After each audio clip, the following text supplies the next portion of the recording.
Good evening. Evening, Ivan. All right.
There's got to be two that struggle to come in.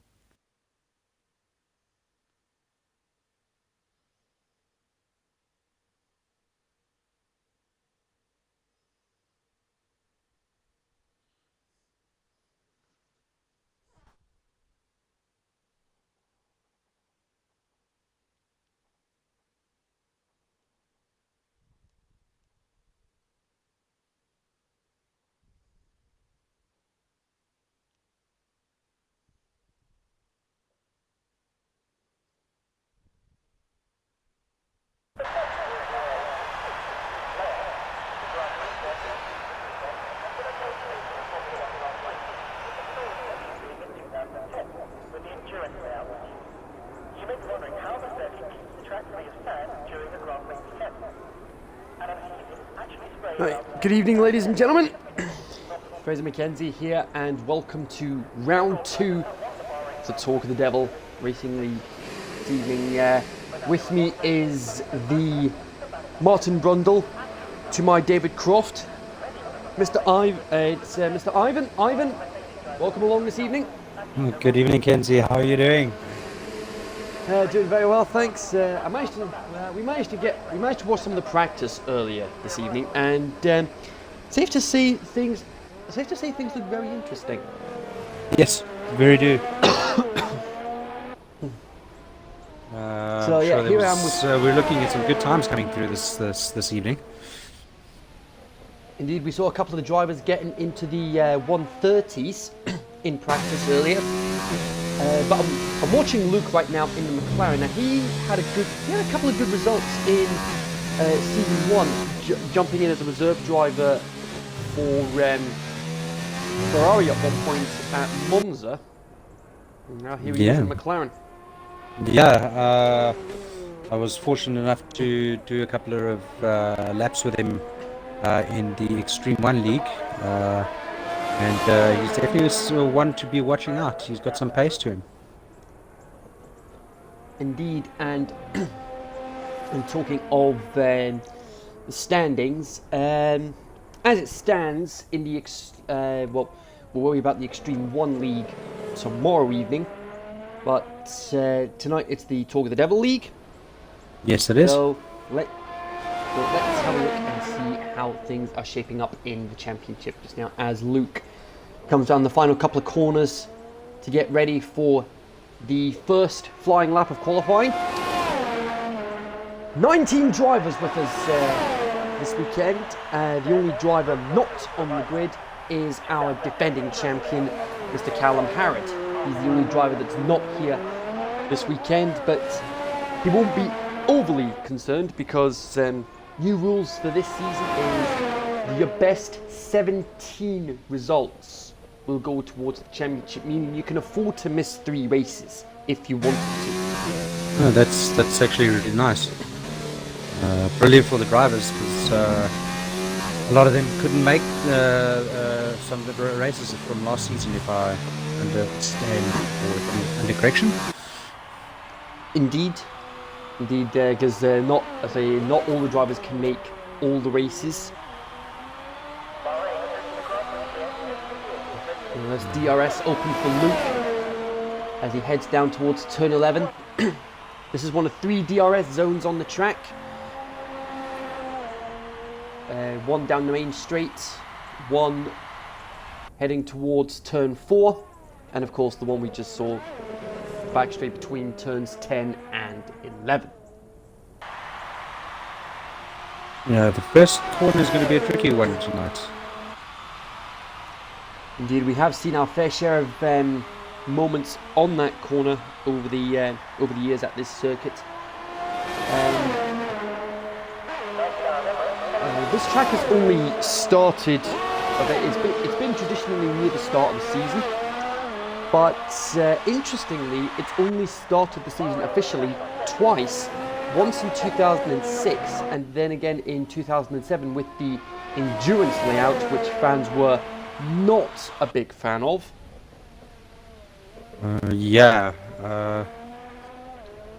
Those were the years that Australia didn't open the season, if I'm not mistaken. That is correct. Australia was actually round 3 in 2006, and it was, I believe, round 2 in 2010.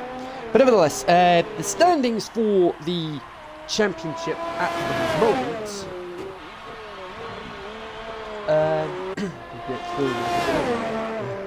As we go with Gary.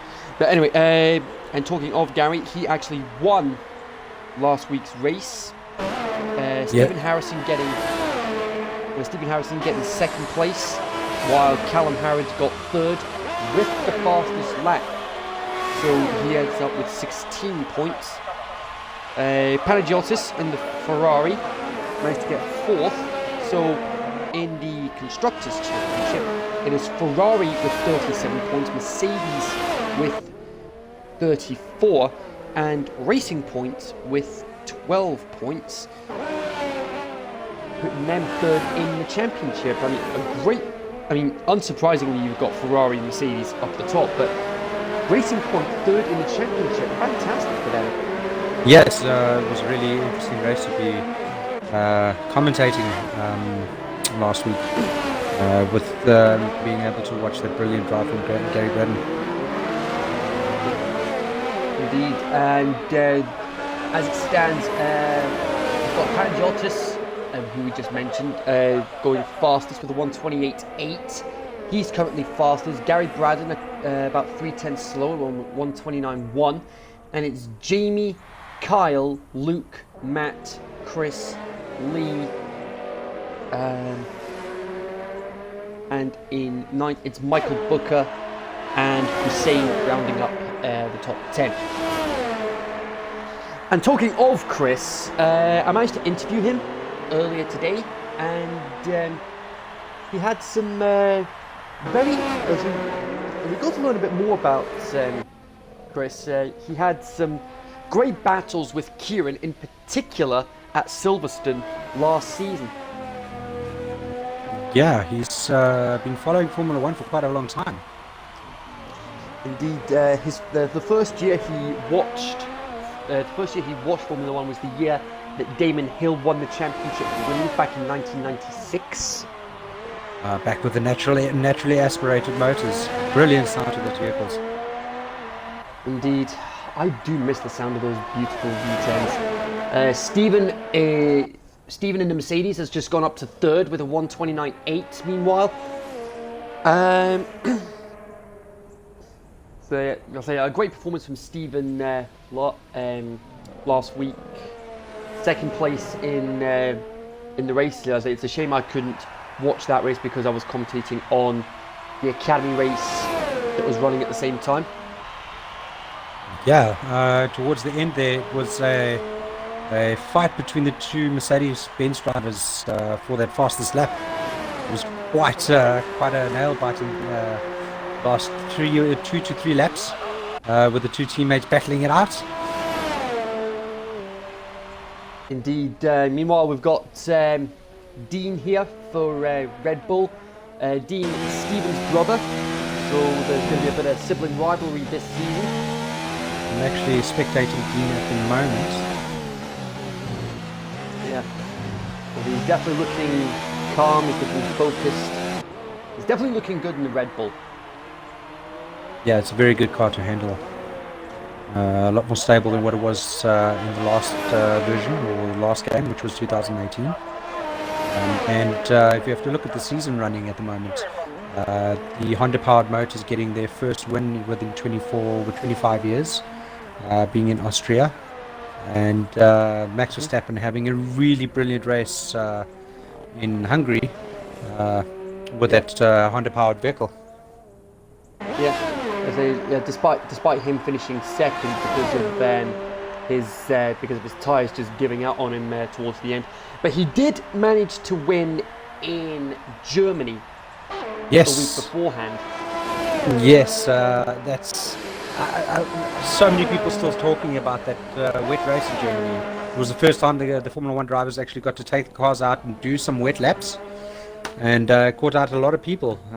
Your experienced drivers as well as your rookies. I mean, you're looking at Carlos Sainz, who had a spin. You had the rookie, Sergio Perez. Yeah, Sergio Perez going out within the city lap 2, I think it was. Charles Leclerc in the wall. Yes. I actually really felt bad for him there. Yeah. And then, But I mean, just a couple of meters in front of him, Hamilton also had a collision with the wall. Luckily kept the car moving in that sand trap. at the expense of losing his front wing at the same time. Yeah, and then getting that 5-second penalty because he came into the pits after that pit lane bollard. Yeah, he entered the pit lane on the wrong side of that bollard, yeah. So just taking a look down the list here on my side. Basically, everybody's done a lap. It's just the Williams driver. Jorge's the only driver that's yet to set a lap. But we'll see. But he's currently on his out lap at the moment. Jorge had a couple of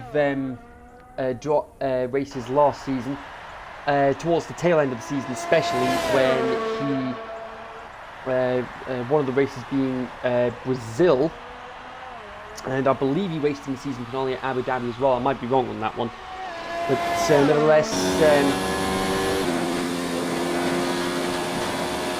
here he comes, coming down the straight about just over 200 miles an hour, braking about 100 meters before the corner, braking down to just over 40 to turn 1, then round to turn 2, accelerating, sweeping around turn 3, heading towards turn 4, getting up to just over 190 miles an hour, brakes down to 60, turn 4, and now from sweeping turns 5, 6 and 7.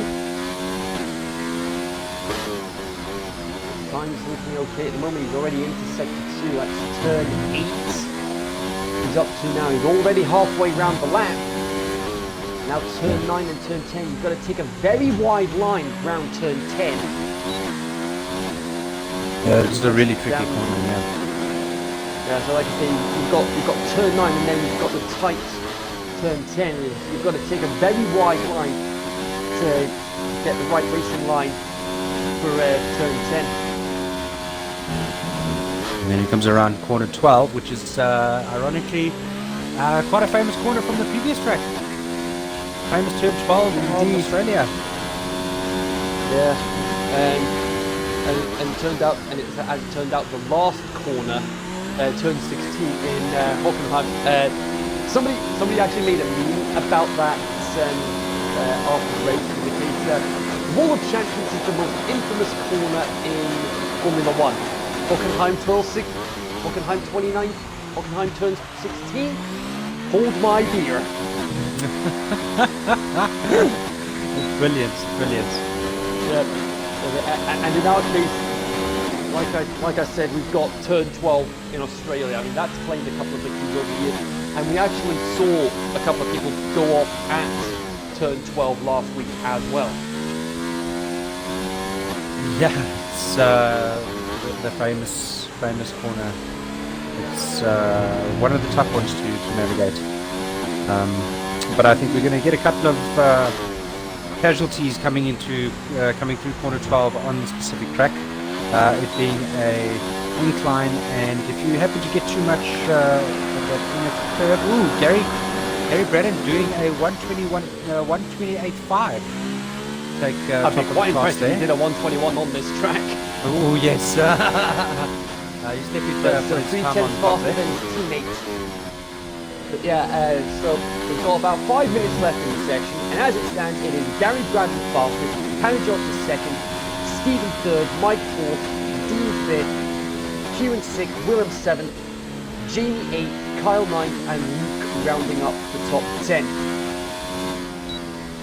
I've also noticed the whole field has gone for the soft tyre for this practice run, or this qualifying one.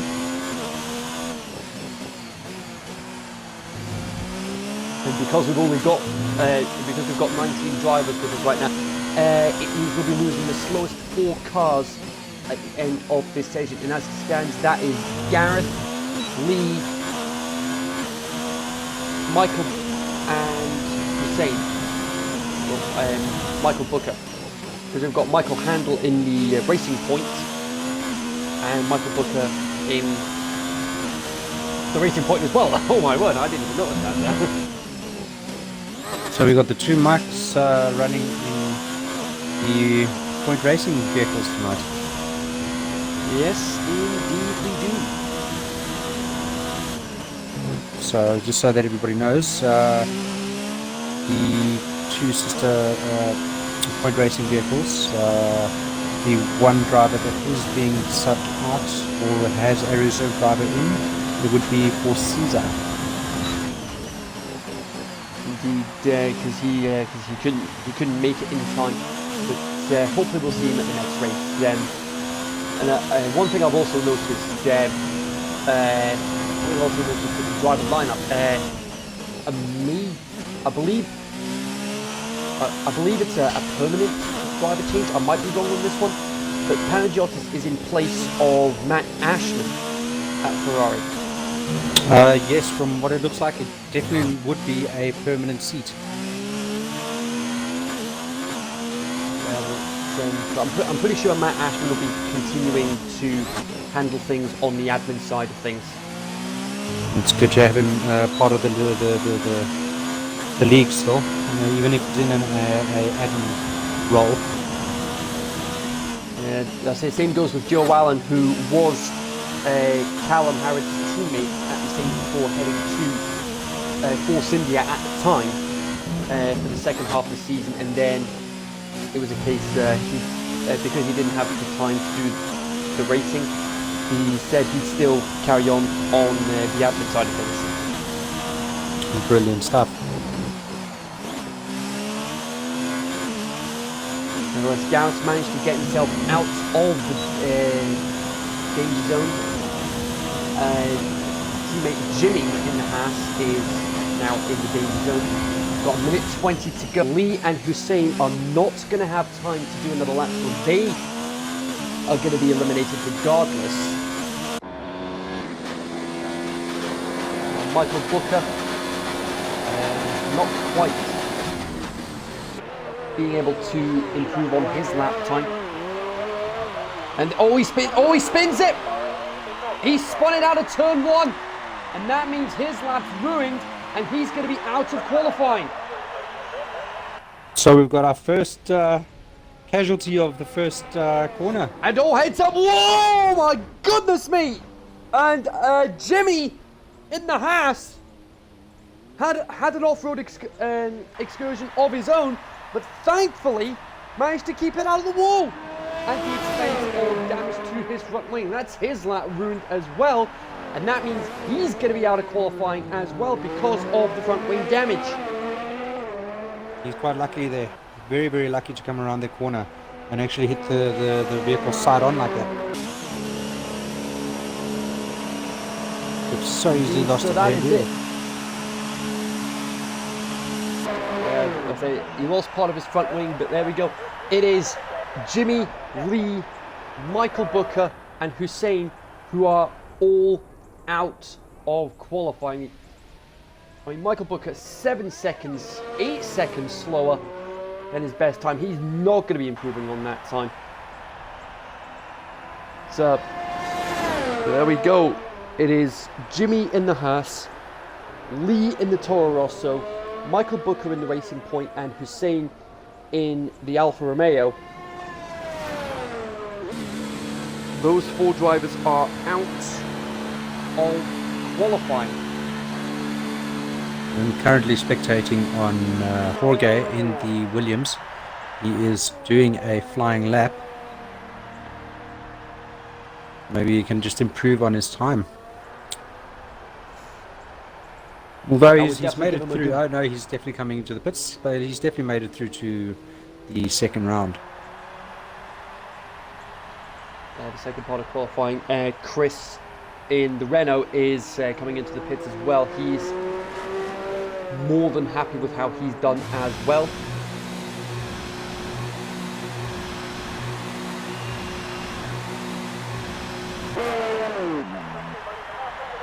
Right, so Gary Braddon definitely showing a bit of pace there in Q1. Indeed, definitely carrying the momentum of that win in Australia into this race to see if he can continue that momentum and hopefully be able to properly challenge for the championship this season.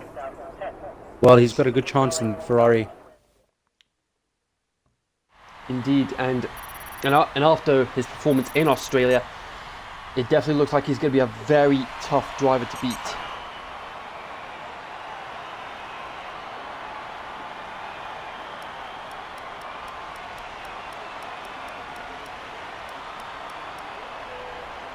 There we go, there's your confirmation there.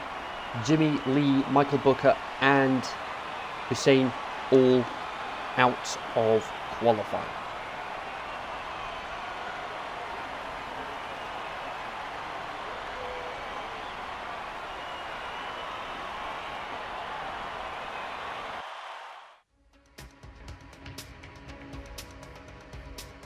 So, ladies and gentlemen, once again, welcome to the Talk of the Devil League.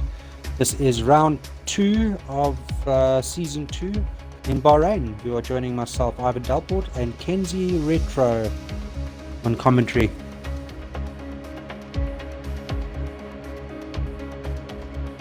Indeed, we're on to the second part of qualifying now.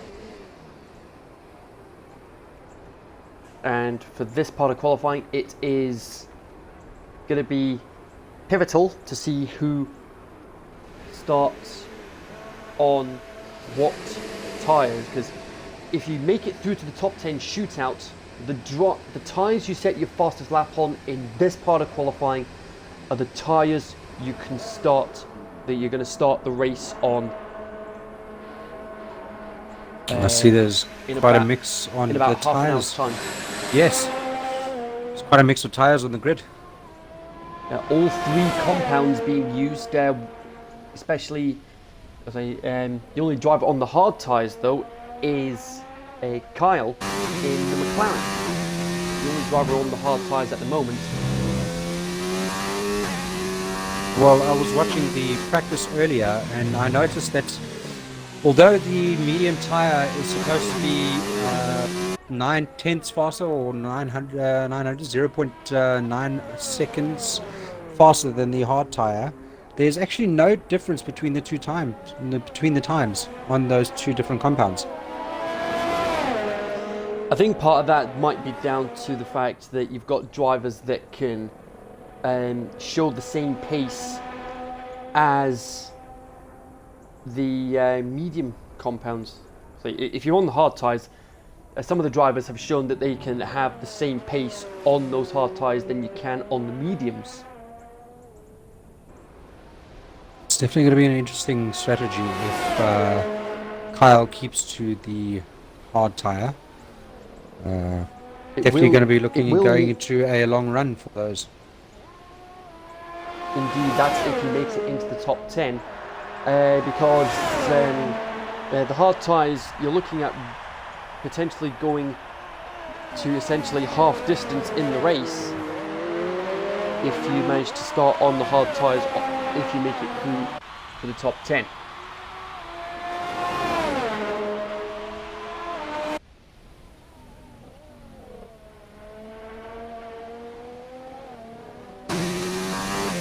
It will be interesting to see what happens, to see who starts on what tyres for the race.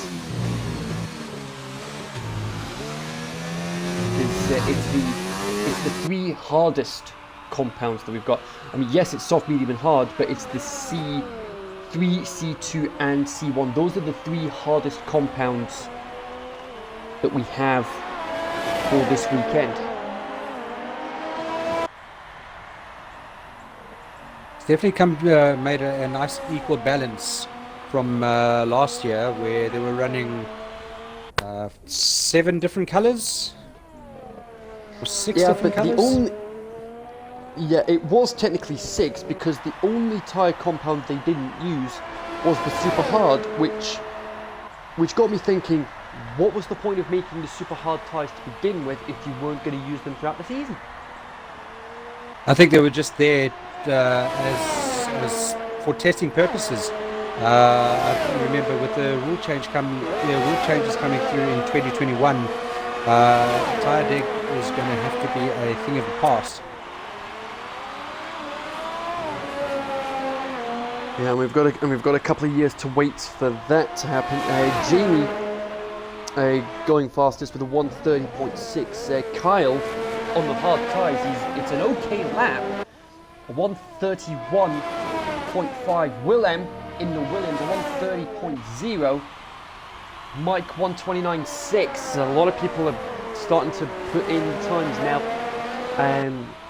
because especially with the session making further progress, it means the track is going to be rubbered in more and it's going to be more grippy, and as a result the tyres are going to last longer throughout not just the qualifying but for the race as well. What are the pit stops or the length of the tires, the 3 different tyre compounds, Kenzie? Well, according to the data,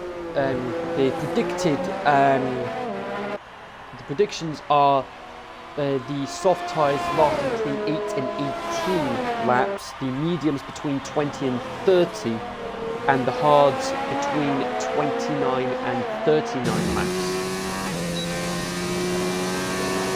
So you could essentially push for a one-stopper if you were starting on the medium and then going through to the hard tyre.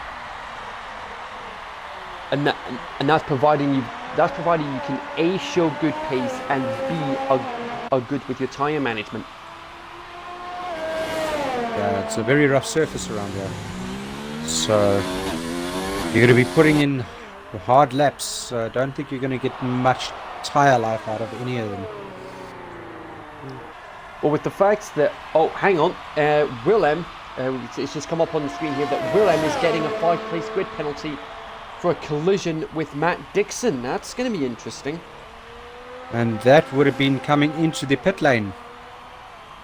Oh my goodness me. So you can clearly see some of the drivers definitely flying into the pit lane, and others struggling a little bit with their braking. Indeed, it's going to make things interesting to see how it all plays out. But with Jorge now, he's approaching the end of his lap, across the line, 1:30.772. Well, it came up seeing a 7.72, but it's been rounded down to a 7.71, putting him 8th at the moment. Gary, Braden, Stephen and Chris are the only drivers that are yet to set a lap. And as you say that, we've got Gary Braden, who's just pulling out of the pit lane now. He's come out of his garage.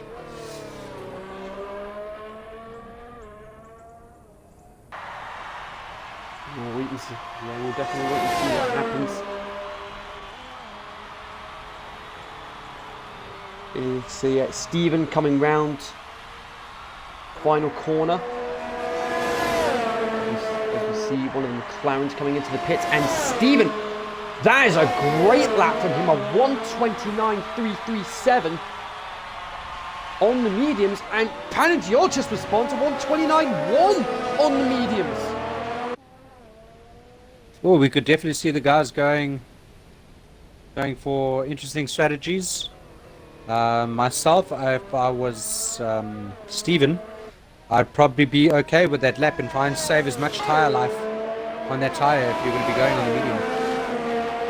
Indeed, it will mean it will be a longer first stint for him as a result, which could prove advantageous if he has good pace on those tyres. And he's definitely showing that on one lap pace, but does he have good race pace on those tyres? That's the burning question at the moment.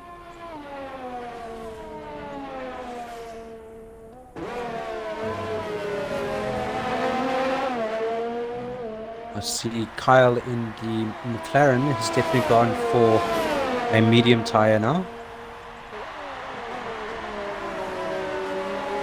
While Chris in the McLaren is coming around to finish his lap. It's a 1:31.3 to beat. He's looking good, he's looking quick, and he does improve, but he's not out of danger just yet. 1:31.188. Just under 2/10 slower than Luke. Driving on board with Gary Braddon while he starts his first flying lap. The first lap of this part of qualifying. And he's on the mediums as well. That's very interesting. With the pace that he's got and the pace that he can get out of the car, the medium will definitely be the choice tyre to go through for the first stint of the race.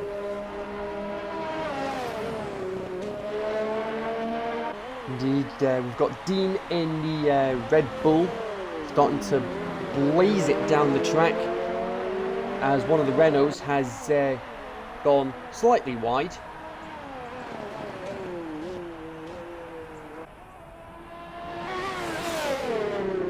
Gary getting to about 318 k's on that back straight. Yeah, that's close to 200 miles an hour easily. Looking very smooth in turn 12 and 13. Indeed, that definitely shows he's been putting in the time, he's been putting in the practice. He had a very aggressive driving style last season, and because of that driving style, he did end up with a couple of mistakes. But he certainly learned from those mistakes with a 1:28.6. Dean responds with a second place time, 1:29.0. Two brilliant laps, but Gary the only man in the 1:28s at the moment. As I was just saying, he's definitely learned from his mistakes, especially towards the tail end of the season. He had a brilliant drive in Singapore last season. Yeah, he's one of two drivers in the Talk of the Devil, or on the Talk of the Devil roster, to have lapped the entire field. He managed to lap the entire lap in Singapore, and in the Academy race last week, it was Matthew Baraclough who managed to take the win by an entire lap last time out in Australia. Definitely got some good talent coming through.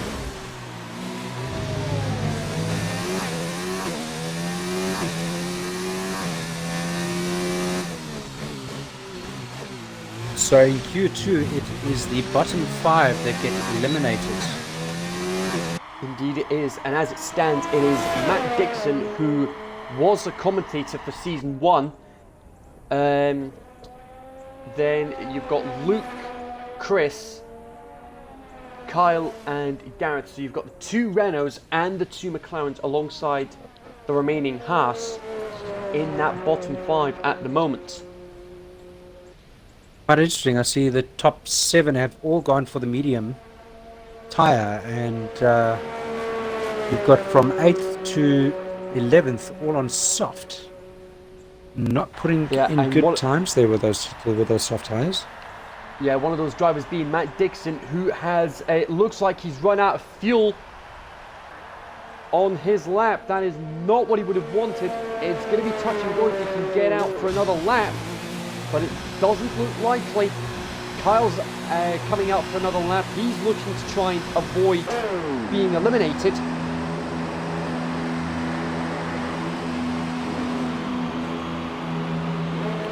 Really loving the look of that McLaren this year. Indeed.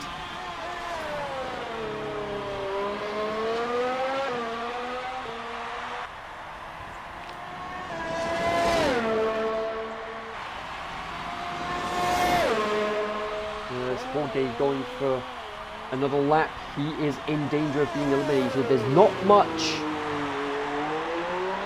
between 8th and 11th. There's only half a second in it. We've got Chris and Kyle out on a lap. It doesn't look like Luke's going to come out. Garrett's not coming out, so Garrett's eliminated.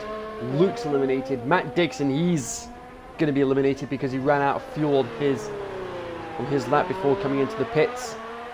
It's Jorge and Kieran are the only drivers out on the track at the moment.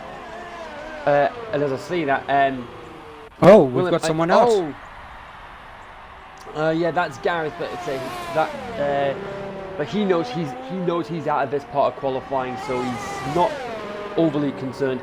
It does mean he has free choice of tyre for the race, however. Well, I'm driving on board now with Kyle in the McLaren. He's started his second flying lap on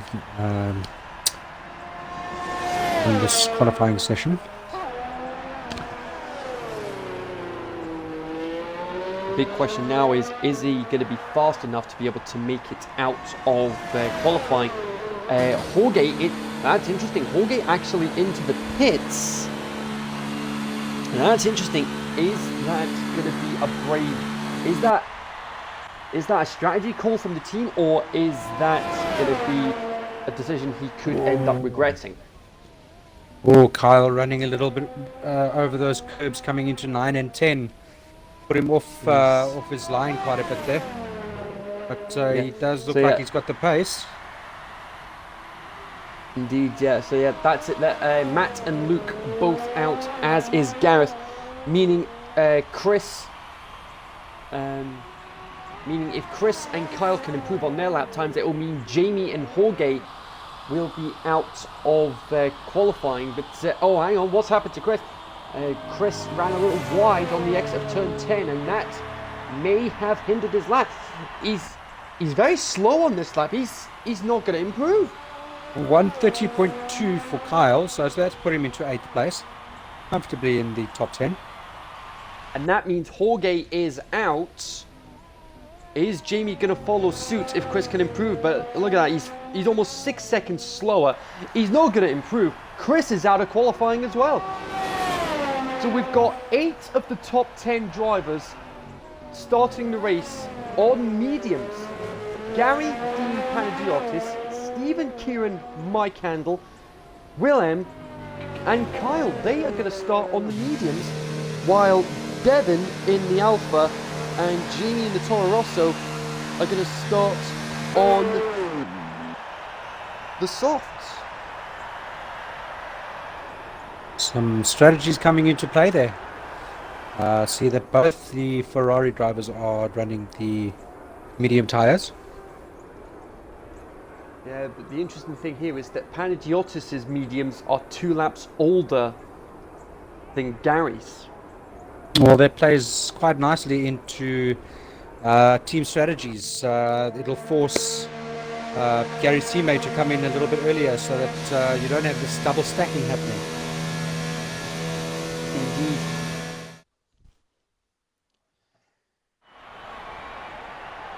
So just to recap the qualifying, of course we've got to bear in mind Willem is going to have that grid penalty regardless of where he starts.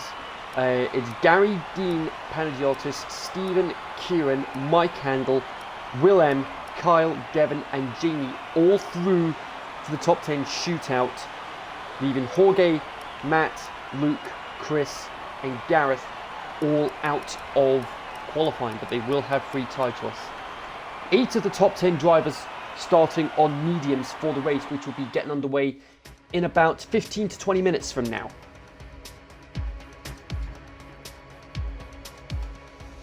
Very interesting looking grid there. Well, shootout at the moment. So you've got to give it to Willem. Definitely taking that Williams into the top 10. Of course, and that's despite the grid penalty he's going to be. And that's despite the grid penalty he's going to have at the end of this part of qualifying. So now this is the business end of qualifying, where we see who is going to start on pole position.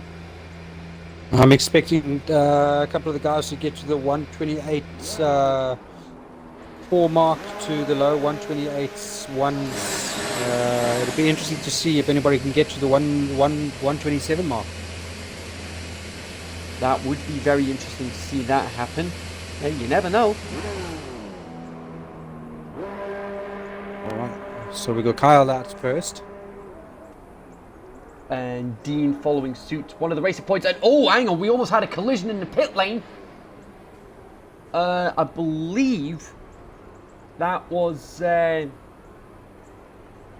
was like, we almost had a collision in the pit lane. We have not. I was like, couldn't make out who it was. That could have ended badly.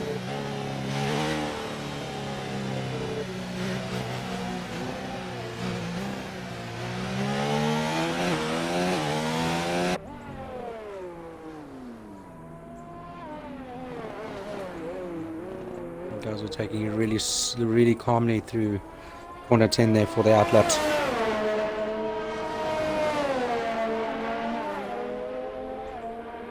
I wonder if is it Kieran behind Kyle in the Red Bull? I wonder if he's trying to get close enough so he can get a bit of a tow. The aerodynamics were, or the game physics working really well in 2019, and you do really feel and see and notice the tow effect happening quite nicely in this game. Yeah, definitely tying into the simpler aerodynamics so that the drivers can actually follow each other more closely. Oh, and there's a bit of a compromise for Kyle with one of the Ferraris coming out of pits. That would be Panagiotis that's just come out. Well, actually, both Ferraris out. It'll be either yeah, definitely one of the Ferraris. Nevertheless, Dean on a flying lap, as is Jamie, Willem, and Kyle. The interesting thing about Bahrain is that it didn't become a night race until 2014. Yeah, it was. Whoa, and Kyle, oh, he's drifting that car around corner 10. He has got to be careful with those tyres. I mean, while drifting looks cool, it is an absolute nightmare for tyre wear. Yeah. Adding a little bit of, I think, 2 to 3% extra wear just on that corner if you're sliding sideways. Indeed. Stephen, the only driver not on the track at the moment. We've got Devon and Panagiotis on out laps. Everyone else is on flying laps. We're about to get. And Kyle comes through the 129.9. And Dean with a 128.9. Great response. Willem only half a second slower than Dean on those mediums. Driving the wheels off of that car. Now, I remember you mentioning that Willem is a legend on the F1 games. I remember you mentioning that during practice earlier today. Well, remember him being the ORLSA champion for last season. He really dominated. Yeah, so he dominated season 1.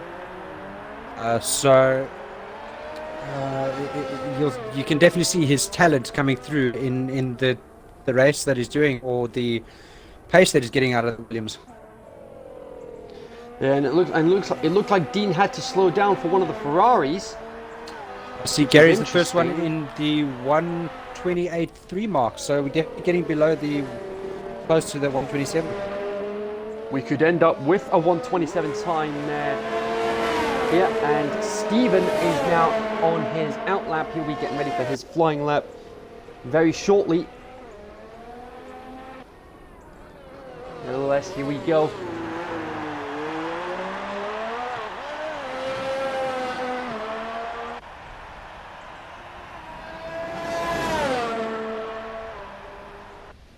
Devon, as well as Stephen, the only drivers yet to set a lap time.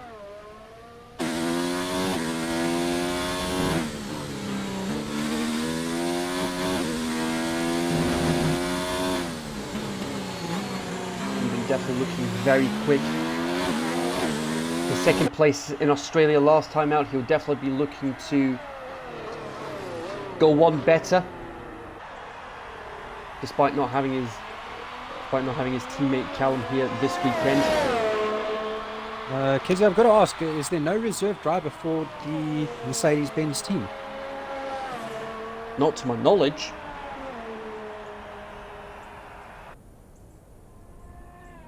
Because I'm pretty sure that was the point of the Academy League, where the team managers would be able to choose the academy drivers that they wanted for their academy teams, be it like Mercedes or Ferrari or Red Bull or whatnot. But Stephen, there you go! I was saying 127s! Stephen's just done it! 127.8! Definitely the first one in the 127s. Will Gary respond to that though? That would be very interesting to see that happen.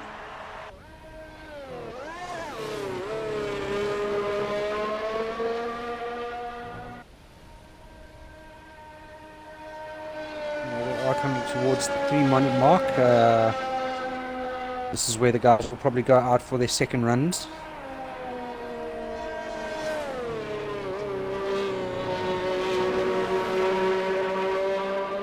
Indeed. So as it stands, it'll be Stephen on provisional pole, Gary second, Mike third, Jamie fourth, Dean fifth, Panagiotis sixth, Jamie seventh, Kyle eighth, Willem ninth, and Devon rounding up the top 10.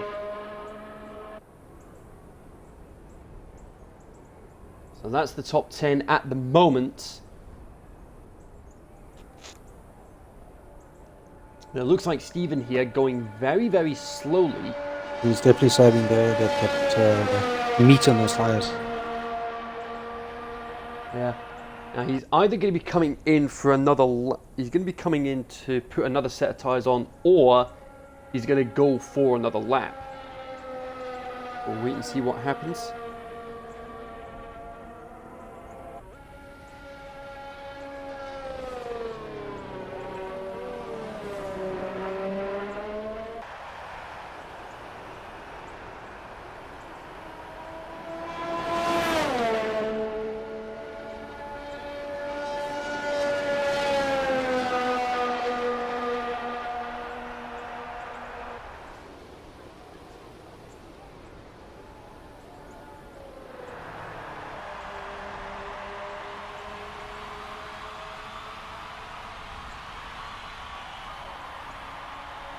It looks like Stephen's coming into the pits.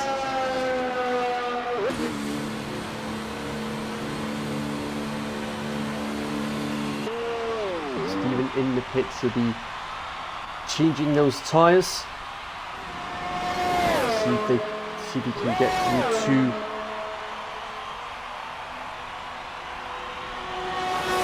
See if he can make any improvements on his lap time.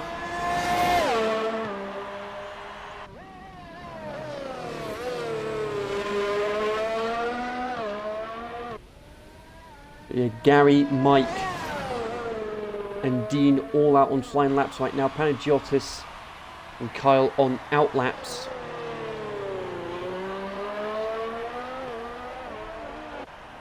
The big question is Stephen going to be going out for another lap or not? Oh, that is a very good time for Stephen. Indeed, and like we said earlier, he's the first man to get into the 127s. There's one of the Ferraris coming into shot as I'm with Mike at the moment.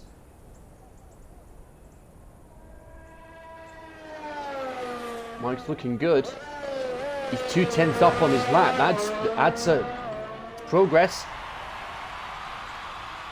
Could seal that third place.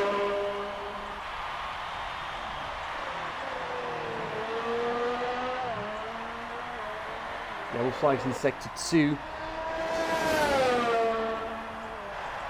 And Mike, that's a great lap from him, a 128.5. He's got time for one more. But, oh my goodness me! Gary's just responded with a 1:27.7. Oh, that is an amazing time. And crucially, Stephen isn't out on track. How crucial is that for Gary? Oh. But now he has come to play with it. It's a long run down to that first corner.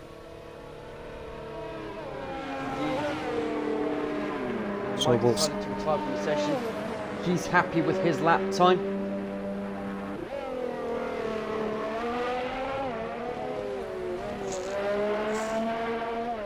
So with Willem's grid penalty taken into account, as it stands, he will start from 14th on the grid. Stephen, Kieran and Devon not going to be able to improve on their lap times, as there's not enough time for them to come out and start a lap.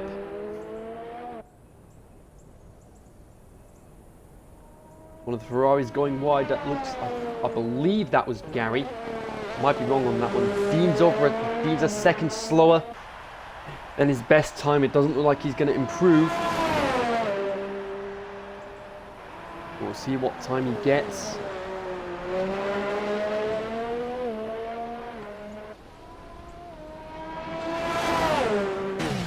Yes, indeed, he does come into the pits. Oh, but hold up, we've got Panagiotis. He's a couple of tens up on his lap time. He could end up with an all-Ferrari front row. Who is it that got pole position in this in Australia last time out, Ivan? it was Gary Redden. A second pole position in a row on the cards. And It even was, better, we could end up with... Yeah, it was Gary we could Redden. end up- It was Stephen and Callum. Top three. We could end up with an all Ferrari front row here. Panagiotis goes third. He doesn't get onto the front row, but it's third place for him. A great lap from him. So Gary Braden, second race in a row. It's 2 from 2 in qualifying. Can he make it 2 from 2 in the race? Of course, we've got Willem's grid penalty to take into account. 14th. Obviously, he's 9th, but he'll be starting 14th on the grid. So your top 10 is Gary, Stephen, Panagiotis, Mike, Dean, Kieran, Jamie, Kyle, Willem, and Devon.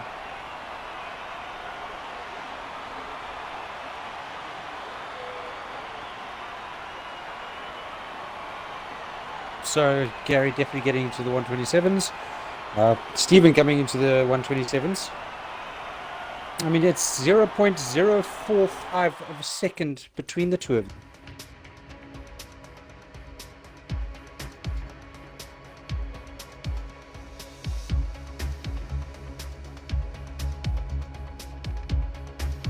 So here we go. It is on to the race now for round 2 of season 2 of the Talk of the Devil Racing League. We are live in the Middle East, the desert of Bahrain. The name coming from El Bahrain, meaning the 2 seas.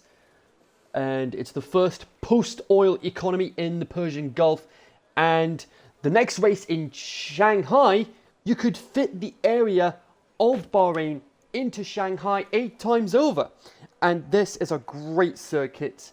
It's 3.36 miles, 3 DRS zones, 1 down the main straight, 1 round turn 3, and 1 past turn 10. 15 corners, 6 to the left and 9 to the right. This track has got some action zones to look out for.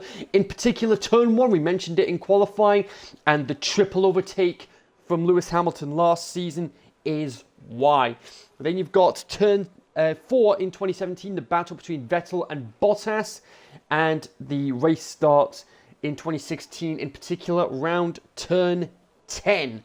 The 3 tyre compounds we've got this weekend, as always, the soft, mediums and hards, but it's the C3, the C2, and the C1. And Ivan, if you're still there, I will let you do the honours and run through the grid. I would love to. Just give me 2 seconds here as I go to director. So, as we run through the grid here, ladies and gentlemen, we've got Gary Braddon sitting in pole, Stephen running in second. Then we have the sister Ferrari in third. We've got Racing Point in fourth. Dean running in the Red Bull fifth, with his sister car being Kieran in sixth place.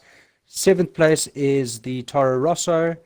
And in eighth, will be seeing the McLaren of Kyle. Alfa Romeo being in ninth, and the top 10 rounding off would be Vim with the 5 grid penalty still to come into play. Yes. Yeah, the grid play is actually in effect. It's actually Jorge 10th because the grid penalty is now in effect. Okay. So then we've got Matt Dixon in the Renault in 11th. 12th place, the McLaren of Luke. In 13th, we've got the Renault of Dean. That's Chris. Is that Chris? Yes, I am. But yes, you are right. Then we've got Willem in 14th with the Williams. 15th, we've got Gareth in the Haas. 16th, we have the sister Haas, which will be Jimmy. Lee in 17th in the Toro Rosso. And last place in 18th would be the Sister Point Racing. Yeah, that Michael Booker, and it looks like Hussein is not going to be able to make it to the grid because of technical issues. So we've got one less driver on the grid. So we're down to 18. We had 19 for qualifying, but we're now down to 18 because of Hussein's technical issues. So it's pit stop wise, you're looking at roughly 24 to 25 seconds for a pit stop round here. Yeah, with an average stopping time, in other words, standstill time on the game being between 2.4 to 2.5, 2.6 seconds. That, of course, depending on how fast your crew are for making those pit stops. Well, according to stats, it should be Red Bull with your fastest pit stops. Indeed, I believe they do actually hold the world record for the fastest pit stop in Formula One history. Yeah, 1.8 seconds. Which was done in Germany. It is incredible to see how far we've come with the pit stops. Because back when we had refueling, we were looking at somewhere in the region of between 8 and 9 seconds for refueling and changing the tires. But on top of that, so you would have taken at least 5-6 seconds off when it comes to refueling not being allowed anymore, just changing the tires. We've gone from about 3 seconds per stop to easily to possibly under the 2 seconds. I mean, just beggars believe how quickly these teams can change the tires right now. Yeah, but with talks of refueling coming into play in future. But nevertheless, it's 5 lights, and when they go out, it will be race time in Bahrain. Gary off to a good start, but Stephen is right alongside him. I think he may have just taken the lead. Indeed he has. Stephen's taken the lead, but who's that coming through in turn 1? That's one of the Red Bulls. It's Kieran, and oh my God, he's gone off. And there's a spin. Kieran and Stephen plummeting down the order, right down to the back. That's one of the Alphas that's gone up as well. That's Devon. Devon's out of the race already. Oh my goodness me! All manner of drama and chaos happening already. What on earth just happened there? It looks like Kieran and Stephen got caught up in the first corner, and Devon got taken out on oh my goodness me, I don't even know. And oh, hang on, that looks like somebody else went off.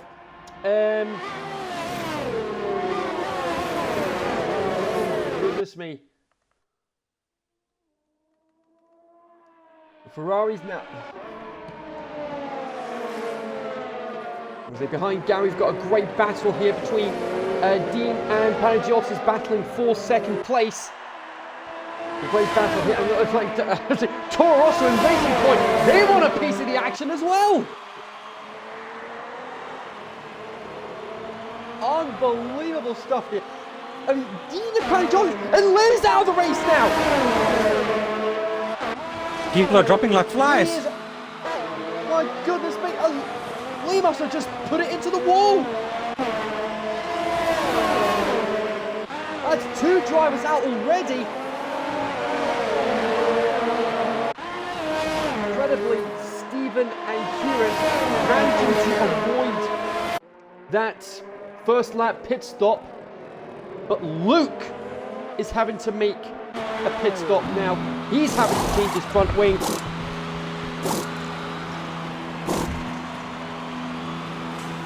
Unbelievable scenes. So it looks like it was Luke that took Devon out of the race. As one of the Red Bulls goes wide, that's Dean. Dean's gone wide.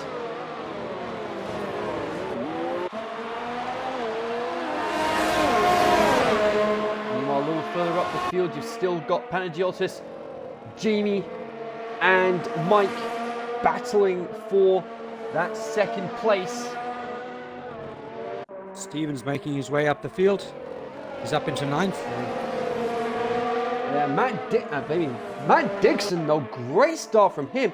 He started 11. He's now up into 5th. Willem, despite the grid penalty, is already back up to 6th. This guy's a man on a mission. Like I said, he's one of the smoothest drivers out on the grid. We're on to lap 3 now. DRS is enabled. And the 3 DRS zones, as I mentioned, are the main straight and out of turn 3. And Mike is in DRS range of Jamie, but Jamie is in DRS range of Panagiotis. That's a very brave move Mike tried to go for. Mike tried to go around the outside of turn 4 to get past Jamie, but it wasn't for happening.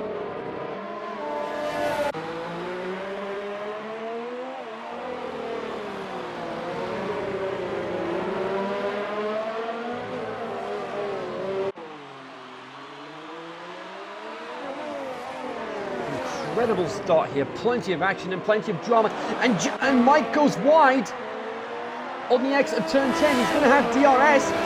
Matt Dixon's gone wide as well, just out of shot. Mike not close enough to make the overtake on this occasion, not yet anyway.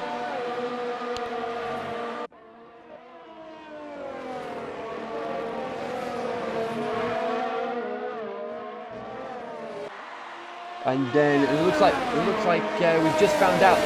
We just found out on race control that it was Jimmy, in fact. It was Jimmy, in fact, that caused. It looks like Jimmy was the one that caused Lee to retire from the race. It's a very wide line for Jamie. Got Stephen up to 5th, and Matt Dixon taking a shot at Willem, running wide in corner 1. Does he start at his teammate's way? Oh, they nearly touch. Oh my goodness me! Michael Booker with a time penalty meanwhile.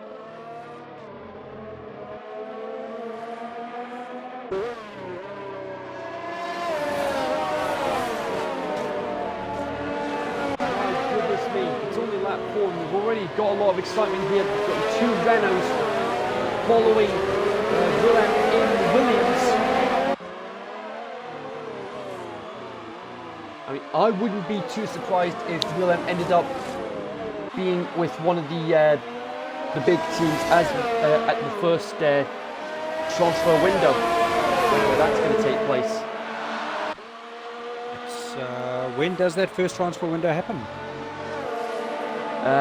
Not 100% certain on that as of yet, but I'll see if I can get the info on that one.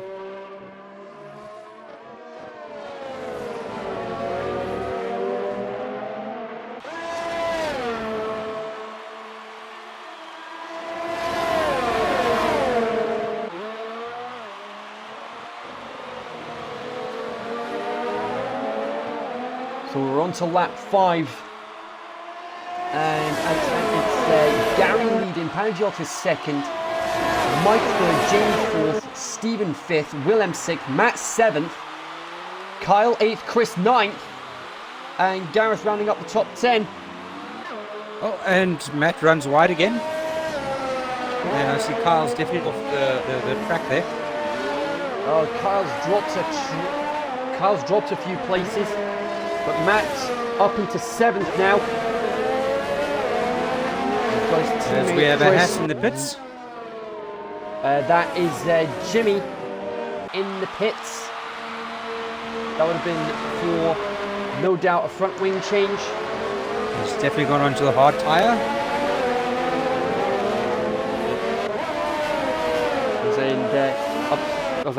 And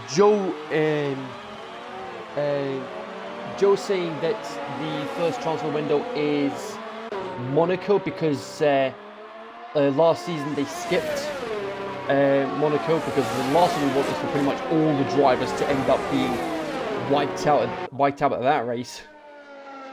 Yeah, well, I'm glad to hear that it's going to be on the calendar for the Talk of the Devil season this year, or season 2. Gary Braden with the fastest lap. Yeah, expect that lap time to start tumbling as we progress further in the race.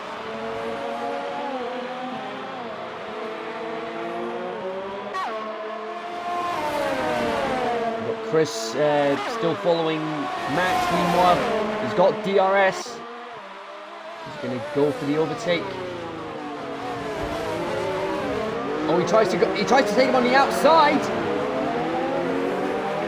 He ran so wide on the exit of turn 1 that he's now out of DRS range, but he still has it because this is one of those double DRS zones like the main straight heading out of turns 1 and 2, and then heading out of turns 1 and 2 at Australia last week.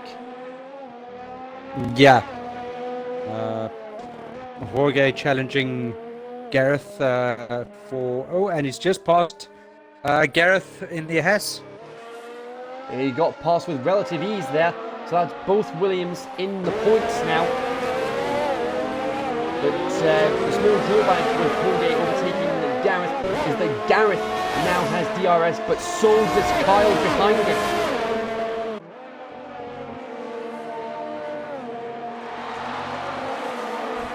Nothing on this occasion.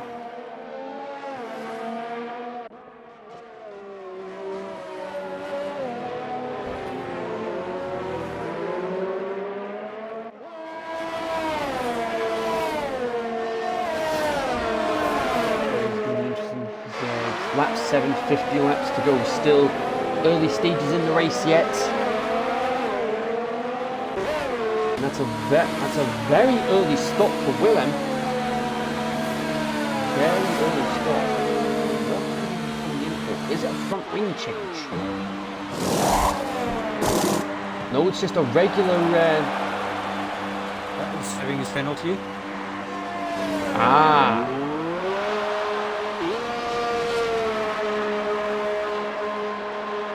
Actually, did he get a time penalty, come to think of it? Well, that's brought him down in crucially in front of Dean in the Red Bull. So you got Willem running in 13th. Dean will then have DRS coming down the to corner 4. Goes on the outside. Willem defends. Willem keeps that position as they come into the S-bends. The right and the left. Hard onto the brakes. In turn 8. Can Dean keep that DRS within that DRS zone? We come around corner 10. Dean opening looks DRS. like he is within. Looks like he is within DRS range. But he's not close enough to make an overtake on this occasion. Stephen, meanwhile, has managed to get past Jamie. Stephen up into 4th now. Meanwhile, you've got 3 cars all within DRS range of each other. Holgate on Chris, Kyle on Holgate, and Gareth on Kyle.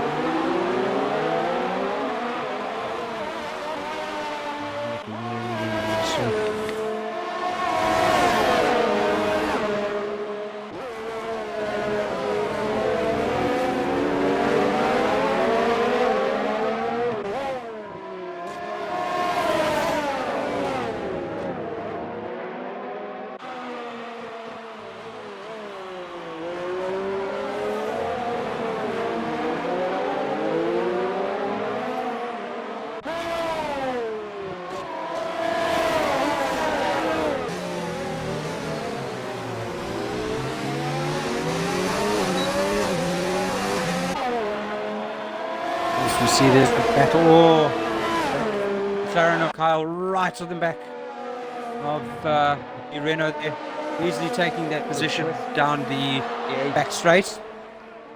Yeah, he gets past with relative ease on that one. And then a little bit wide.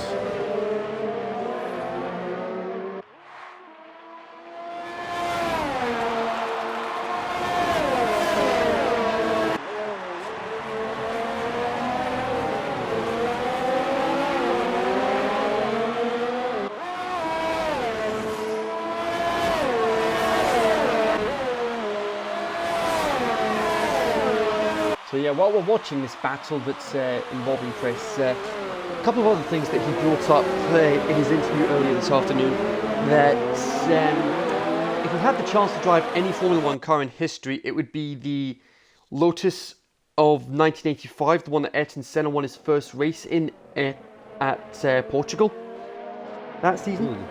Yes, that's quite an interesting car to have been chosen. They were sporting the black and gold livery, similar to what Haas is running this year, would they? Indeed, but back then tobacco sponsorship was A-OK, and it was the John Player Special Lotus back then. Yeah, very, very good era as well. They were running V12s in their car, if I'm not mistaken.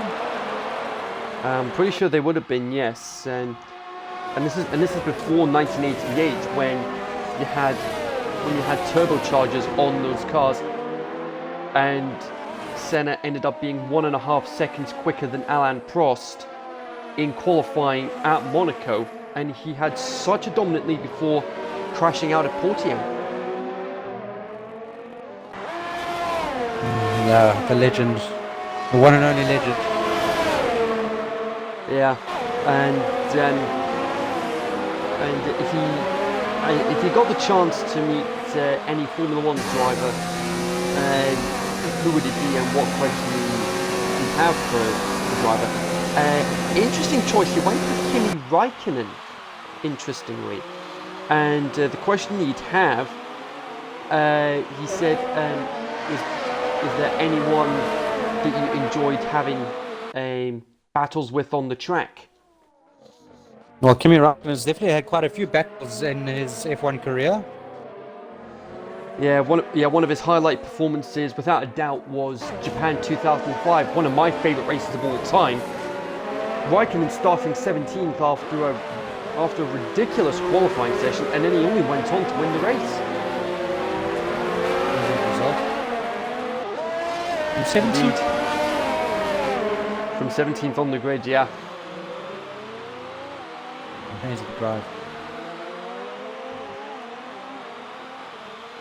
Indeed, but he jokingly said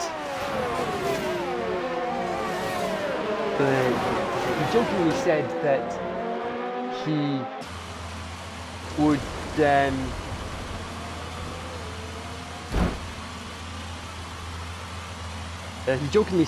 he'd more than likely get Raikkonen's typical response of just wah. Oh, and we have a Ferrari in the wall. Sorry to... Yeah, that's Panagiotis.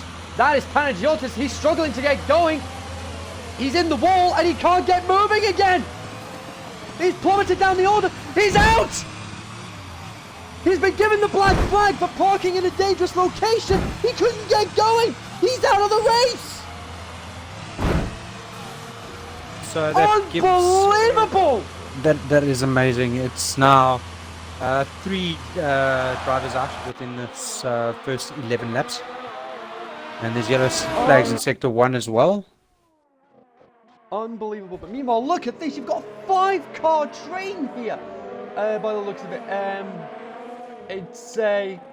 I'm sure it's a 5-car train. It's you've got Matt Dixon, then Jorge, Gareth, Chris, and Kyle. Yeah, it's a 5-car train. All battling for 5th place. Matt Dixon really having a good first stint there.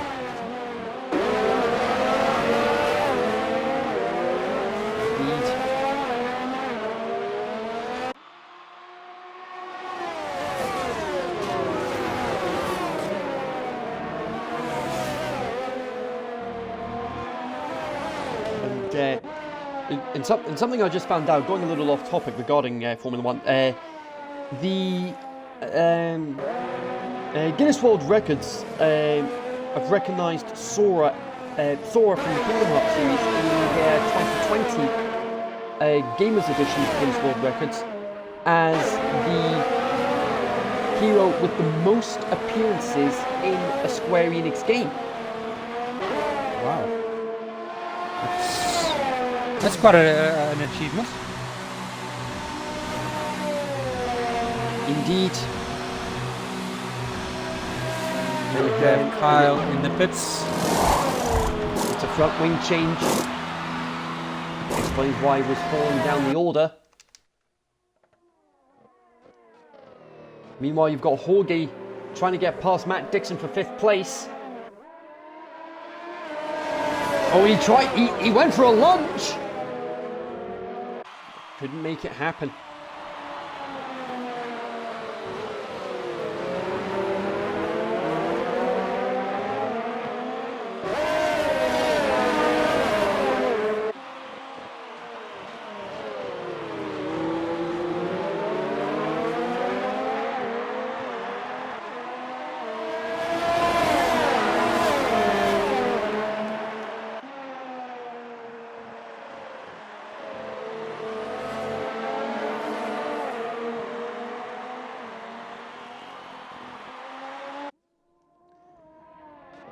There's still a brilliant battle going on here between 5th, 6th, 7th, and 8th. Yeah, it's a full car train. Yeah, but for those that are yet to stop, they'll definitely be starting to feel the grip on those soft tyres start to wear away pretty soon.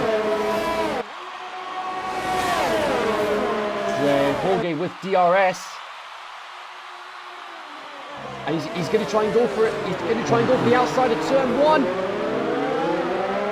Matt Dixon having the racing line. He had too big an advantage there. But he's definitely going to have the run down in the second DRS zone. Staying on the outside. Yeah, on the outside of turn 4. This would be brave. Contact. Oh, that was the house of Gareth that ran into him.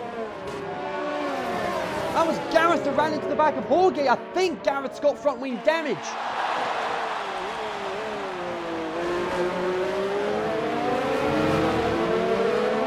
Somehow he doesn't. Somehow Gareth avoided front wing damage. How on earth did he avoid front wing damage after that?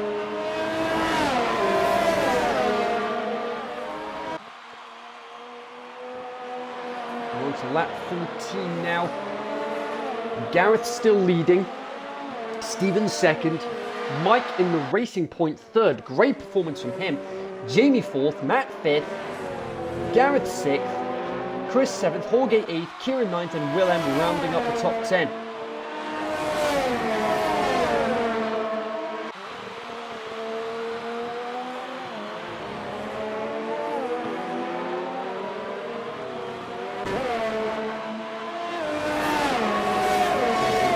Got some action between 9th, 10th and 11th. Looked like Kieran ran wide in the last corner. And as Chris has managed to get past Jorge. Meanwhile, Michael Booker in the pits.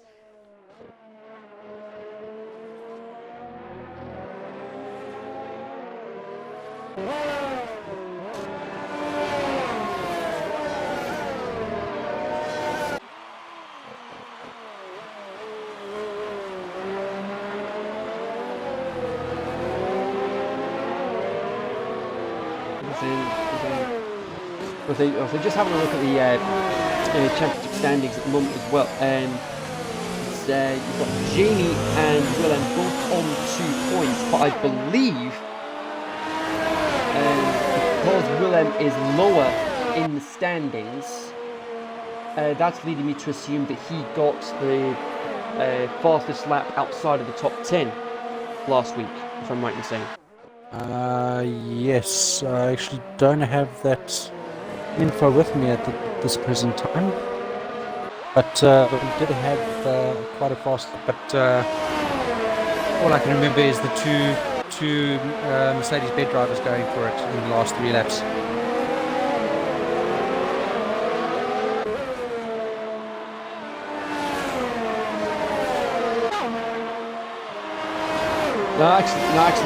Actually looking at the standings for the last race, it was actually Jamie that was outside the top 10, so he got the bonus points for the fastest lap outside the top 10. So as it turns out, we've actually got 3 fastest lap points on offer. 1 for the fastest lap in the top 10, and 2 for the fastest lap outside the top 10. That's very interesting way of playing with the points within the league. Yeah, because midway through last season, we decided to introduce the fastest lap for the bonus point for the fastest lap outside the top 10, since it was actually introduced at the start of the actual 2019 season. Yeah. But a little further back in the field, meanwhile, you've got Chris, Willem and Dean all fighting for 8th place. You've got Jorge in front of them. As the 2 McLaren drivers swap over. Indeed, Luke losing the place because he'll be reaching the end of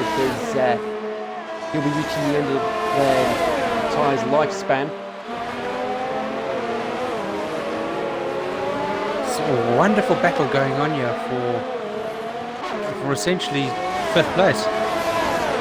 Yeah, well, that battle's and Matt Dixon is in. He's in the pits. 15 laps on those tyres. He's done well. It's 2.7 seconds at the top. Yeah, and he's on to the hards. Kieran, meanwhile, on to the mediums. Also with that wing change. And it looks like Matt is going for a one-stopper.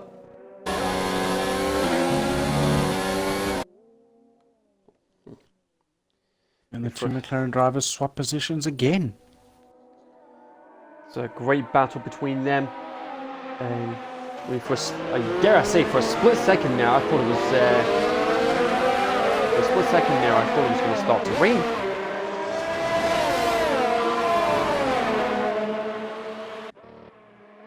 Rain in Bahrain. Now, I don't believe that's ever happened before. But that could all change tonight. Willem back up to 6th. Meanwhile, getting past his teammate. Well, definitely having the pace advantage in that Williams over his teammate, so that could have been a team call. But I see he's dropping down. He's just come past him. Yeah, it looks like Jorge's going to be and we're going to have a battle guy in the pits. Oh, but on the pit lane entrance. oh my goodness me, this is going to be good. Who's going to make the pit? Who's going to get out ahead? Oh, he's serving a penalty. We've got the Renault serving a penalty. And that means Jorge is going to maintain position ahead of Chris. Luke in the pits meanwhile.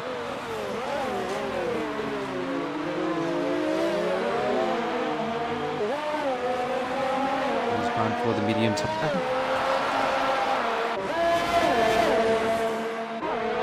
With Matt being on the hard tyres, it'll be interesting to see if he can get them to last 40 laps if he's going for a one-stop.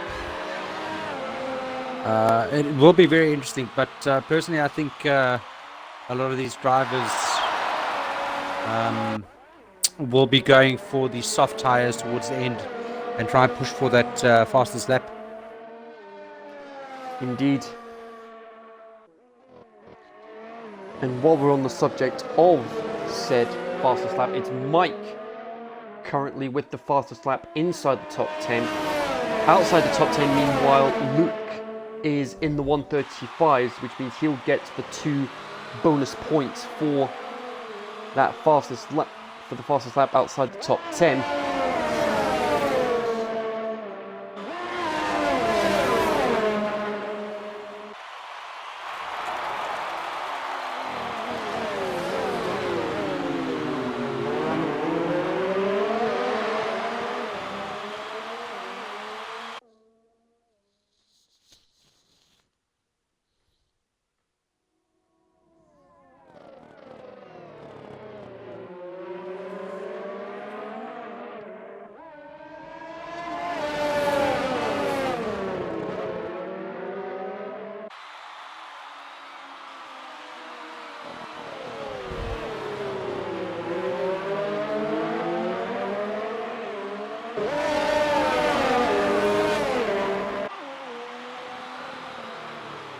So we're just witnessing a battle between Willem and Dean for 5th place. Dean almost going into the back of Willem. He's got DRS.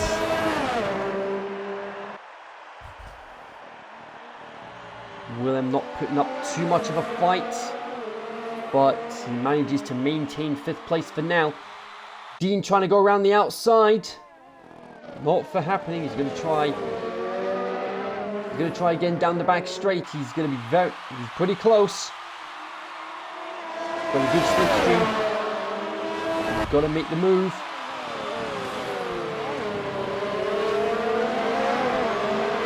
He doesn't quite get it. He was on the outside. He was on the inside. He would have all but certainly got the place. But now he's definitely going to get it. There's the DRS. Wide open. And Dean getting past with ease.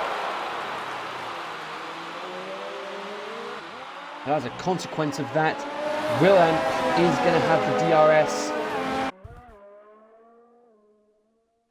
Heading down to turn 4, is Willem going to get the place back? Not on this occasion. Jorge getting past Matt Dixon meanwhile.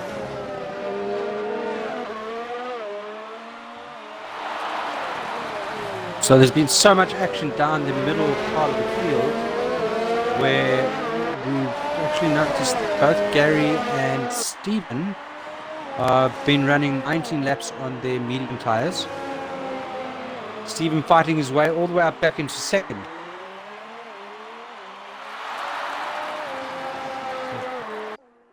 Indeed, and that's despite the bad start that he had.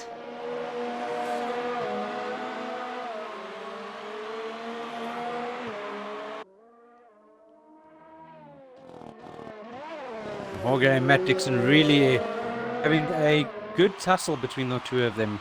Jorge's got DRS. Coming on the outside, inside, outside. Matt covering twice there.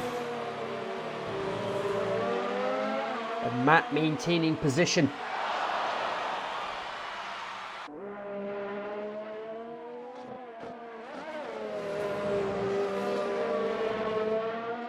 And it's definitely safe to say that Matt Dixon has... he's definitely showing he's got the pace. On top of being a great commentator last season, he wanted to race. And he's definitely showing why he is able to do just that. So getting to some F1 news, Kenzie. There's been quite a bit of expectation or a lot of rumours and talks about what Bottas is going to be doing if he doesn't seem to have his contract renewed for the 2020 season. I'm just reading an article, and it does say that he has a plan B and C if he doesn't get the contract with Mercedes. Yeah, I believe this is the last year of his current contract at Mercedes. Yes, and I mean, if you have to look at it, I mean, he's currently running second within the championship. He's 63 points behind his teammate. But him having that awful start in the Hungarian Grand Prix, he did fight his way back up into... less. Yes, and he did fight his way up into 7th position. Yeah. But his career with Mercedes on the knife edge. It's going to be such a tough situation for him, though. Yeah, you could pretty much say the same about Pierre Gasly at Red Bull.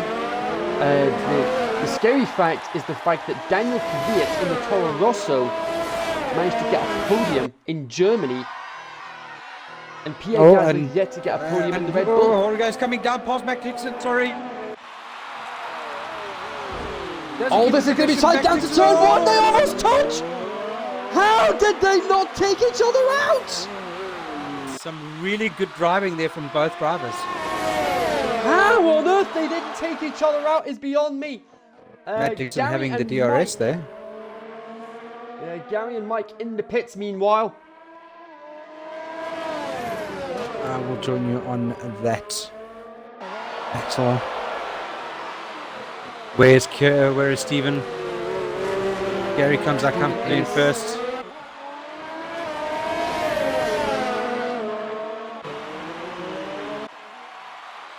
He just missed out. He's about 6 seconds down the road.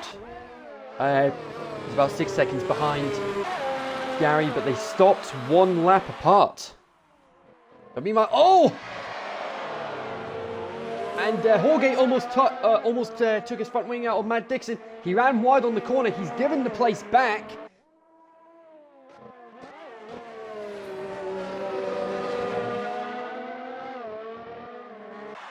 Some racing things coming in there. It's good to see that the guys understanding where they need to be giving the positions back. The very end. But it's still so close between them, though. And that's despite the fact that Matt's on the hard tyres, but he's showing he's got great race pace on those hard tyres. Yes, but this will be eating into those tyres, into his lifespan, having to defend, having to push so hard.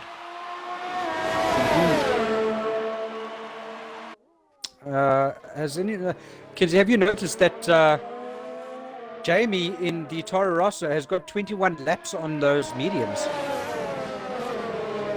And the lifespan of the mediums is between 20 and 30 laps. So he's just done his 22nd lap on those mediums. So it looks like if he goes on to the hard tyres, it will definitely be a one stop for him right through to the end.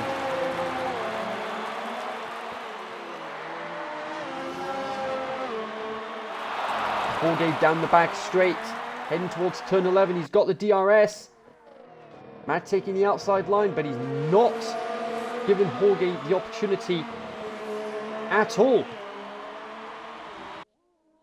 And we have Winter in the pits again. Willem.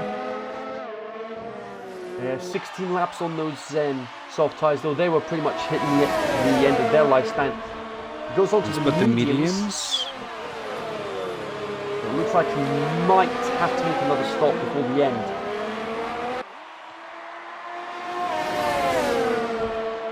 So let's put him down in 7th place.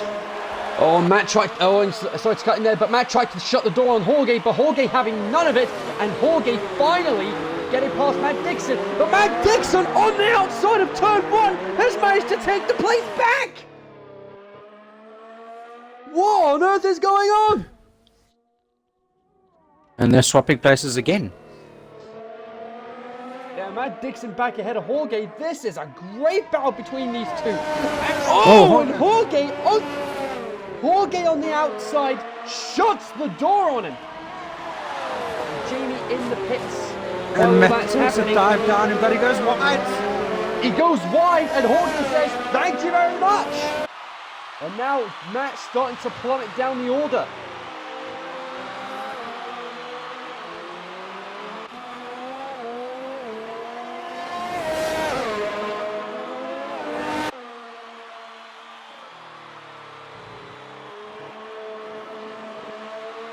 It's quite a shame to see that battle come to an end in that manner. Indeed. So yes, we were discussing Pierre Gasly, with him not being able to perform as what everybody would expect in that Toro Rosso. Red Bull. Or the Red Bull, yeah. But if you have to look at back through Pierre Gasly's career within the karting, working his way back up into Formula One, it's interesting fact that Gasly and Max Verstappen have been teammates 3 times within their careers. So what was that? 3 times in their career? Yeah, they've been teammates 3 times within their careers. Kvyat and Gasly. Yeah. Well, no, not Kvyat. Max Verstappen. Max and Gasly. They've been teammates 3 times in their career. Once in their karting careers, and then one coming, I think, in the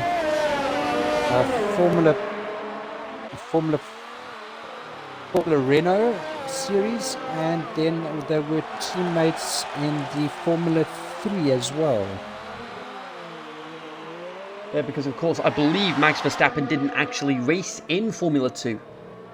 No, he had his super license and went straight into F1. Yeah, went to Toro Rosso, then went to Red Bull. First race at Red Bull, and he only went and won the race in Spain. Yeah, showing a lot of talent. You're definitely looking at a future world champion there. Absolutely, I wouldn't be at all surprised. A really nice battle between Gareth and Jorge for 8th. Indeed.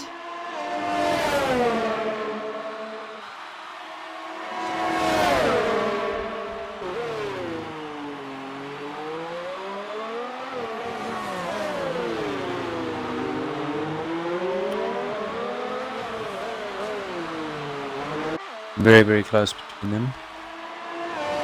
And that gap down to just over 4 seconds from Gary and Stephen. The gap's yeah, the question is that gap going to stay consistent, or is it going to go up, or is it going to go down?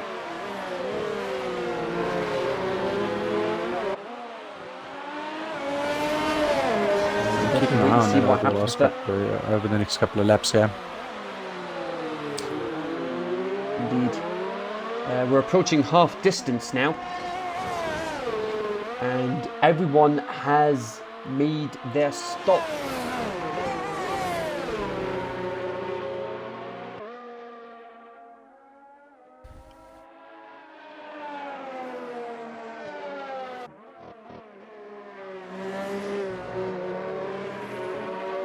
Gary Brannan having the fastest lap at the moment. Max Dixon getting a penalty. That would have definitely been a case of he's cut the corners way too many times. Got to get a penalty for that. He was bound to get a penalty for that eventually.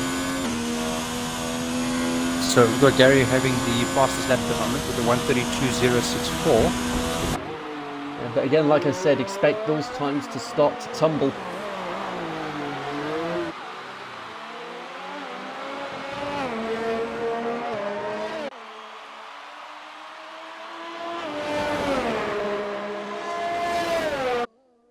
Coming up to some back markers.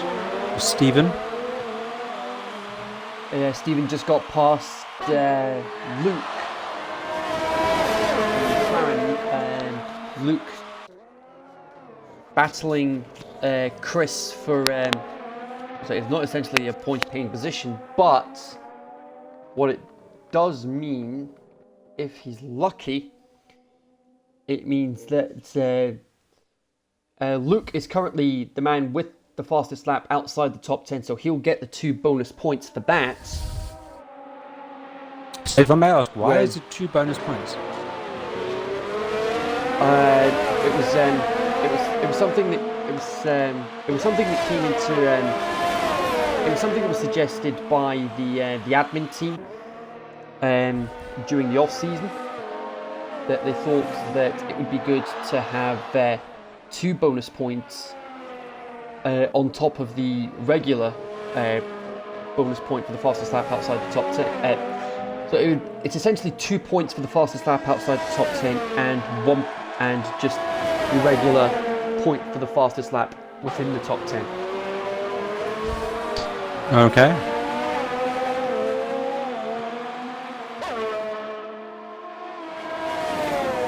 But then my question would be, the driver that finishes in 10th essentially gets that 1 championship point. That is correct, unless they manage to get the fastest lap and stay in the top 10, which would mean they would get 2 points instead of 1. Okay, alright. Alright.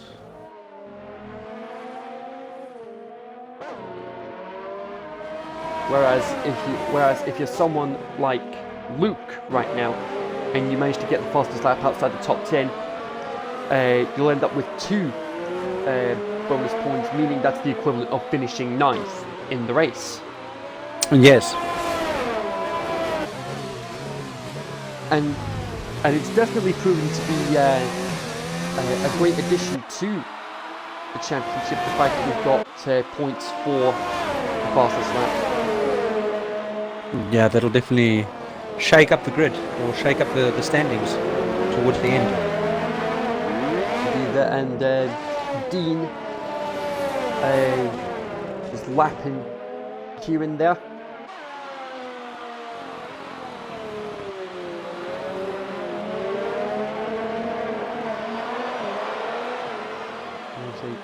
The top 2 drivers are really cutting through the field like a hot knife through butter.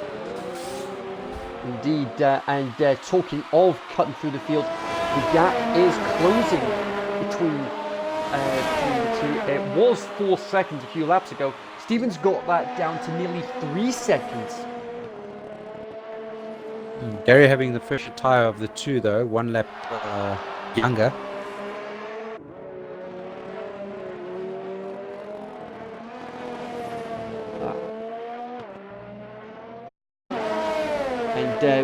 And we've just been informed.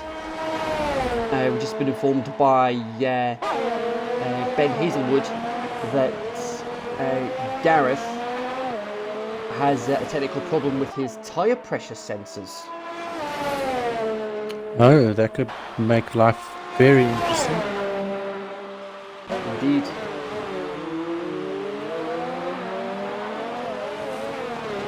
Who knows how that's going to affect the who knows how that's going to affect him in the race. Well, I am currently on board with him. Seems to be holding that gap between himself and Jorge at around about the 3-second mark. 3.7. Indeed, further up the field, you've got Dean hunting Jamie down within DRS range, but the gap at the front is now down to 2 seconds between Gary and Stephen. We could be in for a great battle between those two later on, well, very shortly, in fact.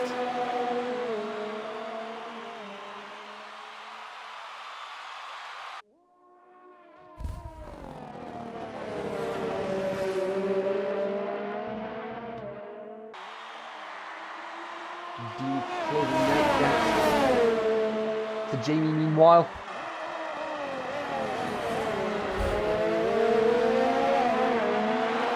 Got that gap down to about half a second.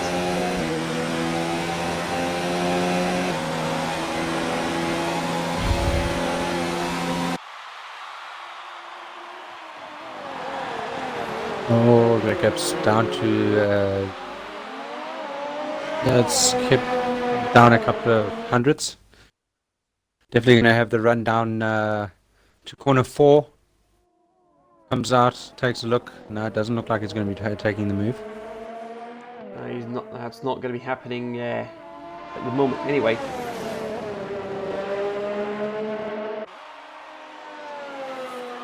And also getting back to news, Sebastian Vettel saying to the media that he definitely has to get his mind back into the game. He definitely needs to get better.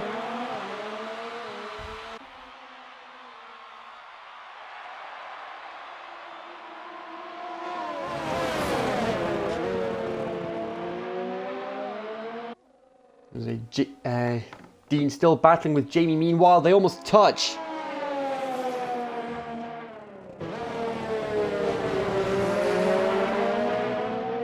Dean's going to have a great run at Jamie if all goes to plan. A great run down the main straight towards turns 1 and 2.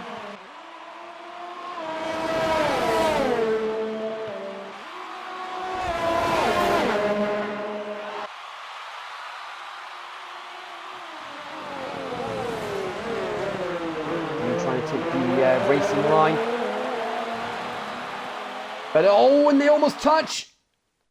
And Jamie somehow keeps the place. But Dean's got the DRS heading towards turn 4. He's not going to get him on this occasion.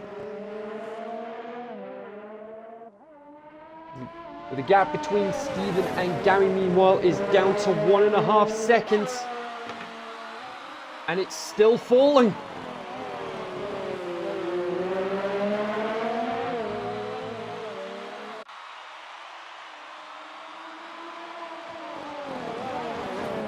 So I'm reading an article right now,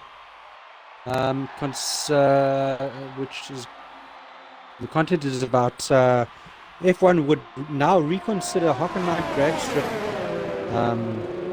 Massey. So it says here, Formula One race director Michael Massey said that he would likely reconsider the layout of the Hockenheim drag strip if the German Grand Prix was to return to the calendar.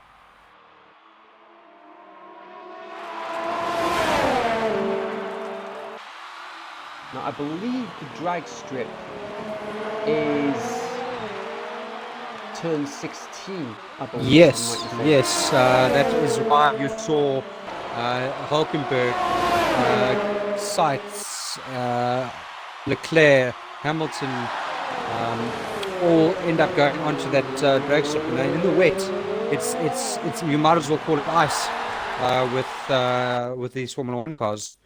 There's no grip. Indeed.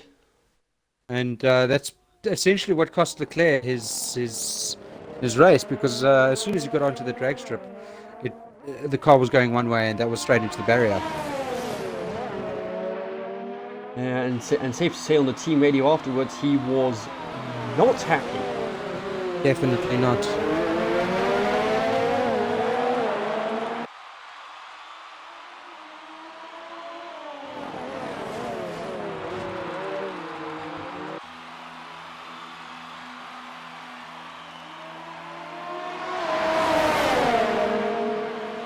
And oh, hang on, we've had what's happened?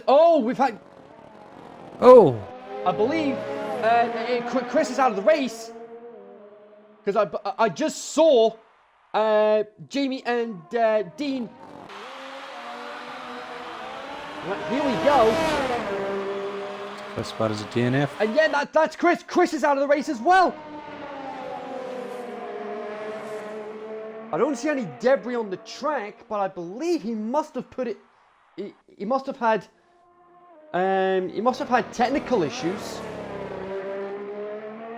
What is that? Either that, or he just went into the wall. Well, it must have been. It's round about corner 10. Well, it is at corner 10. Yeah. Okay. It's that back straight of turn 10 heading towards turn 11.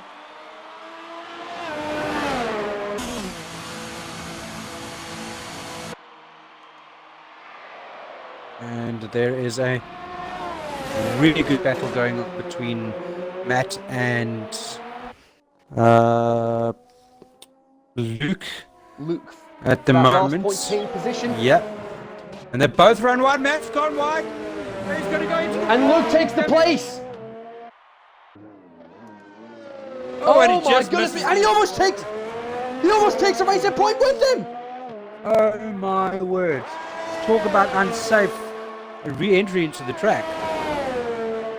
Yeah, Sebastian Vettel got penalised for that in Canada earlier this season. Yeah, Gary just came into the pits. He's onto the mediums. It looks like he'll be going to the end of the race on those if he can manage his time well enough. Because again, the lifespan of the mediums is between 20 and 30 laps. So based on that, he could go to the end of the race on them. Stephen is 21 seconds ahead. That is a pit stop. He's got a pit stop in hand. So if he should pit now, Gary, it's going to be a tough one. It is essentially, yes, it is essentially a pit stop in hand. But it looks like the gap is starting to fall. Gary's got that Ferrari on full pelt.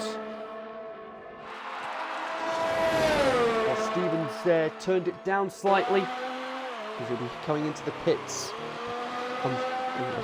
He's no doubt going to come into the pits. Indeed, he does. Yes, he responds. Race leader into the pits. The question is he going to be fast enough to maintain the race lead? That was quite a slow pit stop, just under 2.9 seconds. Where is Gary? He's coming down the main straight. This is going to be close. Oh, Gary comes through. And Gary just gets corner. ahead. Gary just gets ahead. Now it's going to be a fight towards the end. Now that could be crucial for Gary. It'll be a case of, Stephen, if you want this race win, you are going to have to fight for it. Well, Gary and Stephen are having a really good tussle with one another in the beginning stages of the Australian Grand Prix last week. Yeah, I did manage to watch that race after doing the Academy race, and it was a wet qualifying session for the entirety of qualifying, and then it ended up being a dry race. Yes, so that gave the drivers their free choice of tyres in the beginning of the race.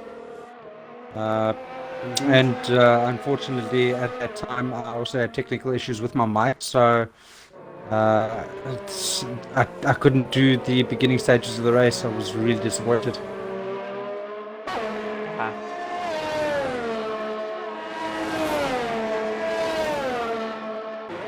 I'm paying a close eye on this battle between, well, this gap between Stephen and Gary. The gap's almost under a second.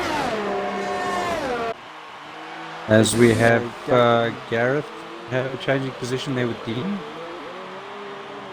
Yeah. Gary's got more straight line speed than the Mercedes at the moment.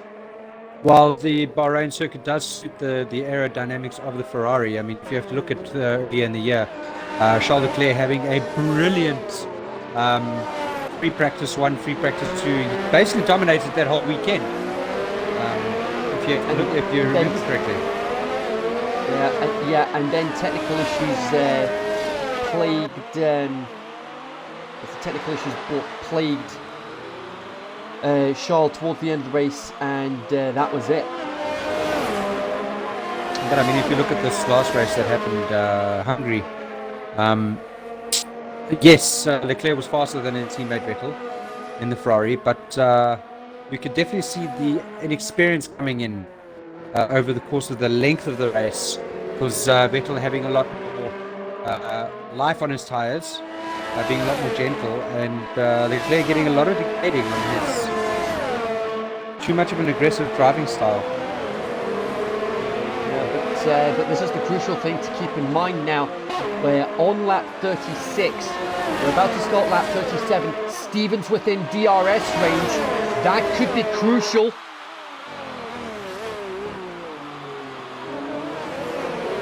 Come down.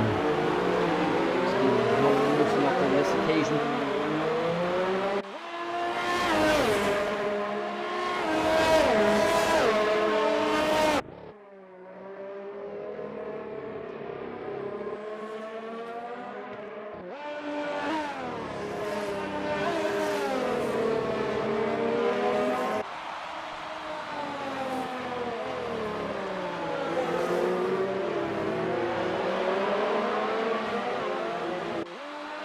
This is going to be a very interesting battle. 20 laps to go. We're approaching the final stages of the race.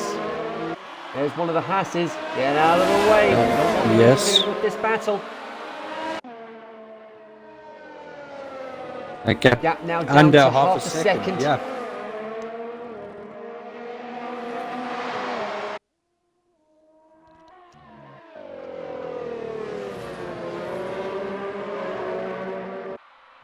I'm riding on board with Stephen at the moment, yeah? Yeah, and just to further your point about the the track suiting the aerodynamics of the Ferrari, you can definitely see that Gary has more cornering speed going through those corners. And there's a fastest lap, yeah? As I say that, yes, he's just responded with the fastest lap. He is right on the tail of Gary. He's going to need to try and get past to avoid the turbulent air ASAP. Not close enough on this occasion. So much better on the brakes.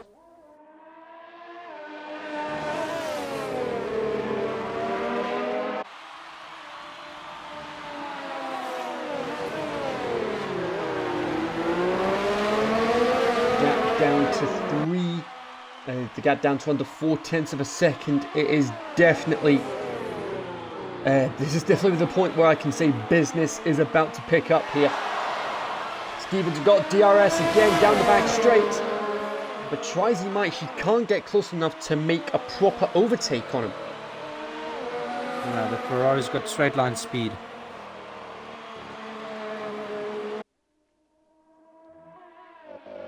Yeah, and that just further shows the track suiting the Ferrari more than the Mercedes.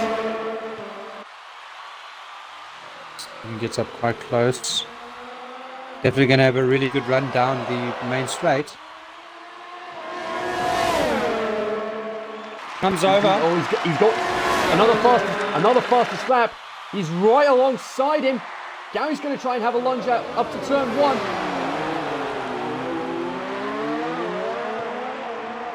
They lap Kieran. Gary's got the DRS. It's going to be so much quicker. He's got the racing line.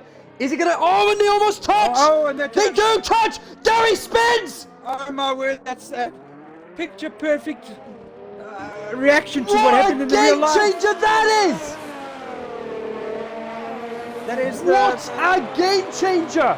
the Ferrari spinning like Vettel did with Hamilton in the beginning of the year. Oh my goodness me. How crucial is that going to be for Stephen?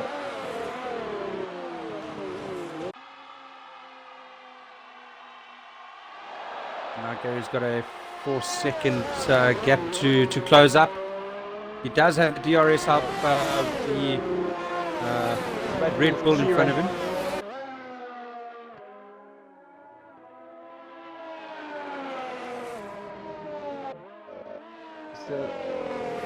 Still the drivers that are still on lead lap. Stephen, Gary, Mike, Jamie, Kyle and Willem.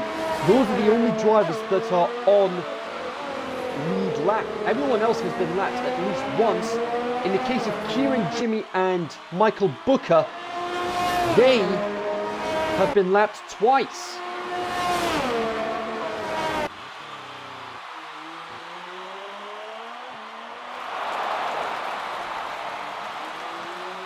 Oh, this is the time where Gary Braddon needs to keep his head and just head down. That gap increasing though. I mean, Steven's definitely getting away from him now. And then that just brings me back to my question. How big a game change is that going to be?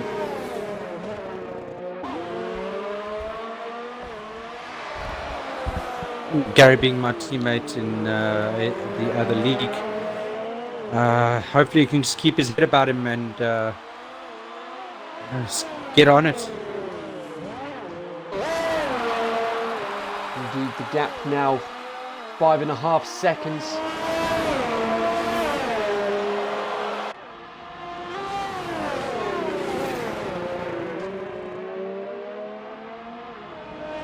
Doing well within DRS range of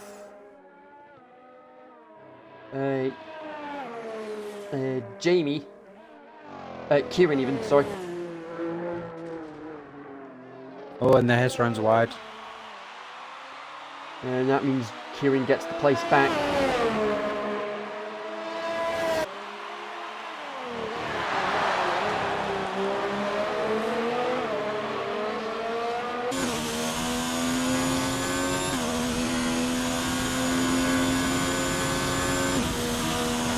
And Gary back into the pits. That is not what he would have wanted. That is definitely a front wing change. And onto the softs. Is he going to be able to get those tyres to last to the end of the race?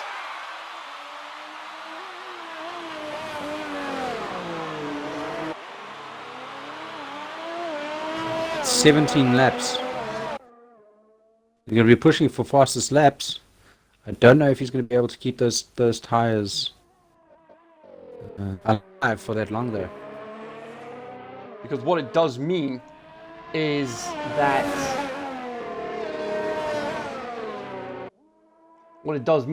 Stephen has a pit stop comfortably in hand.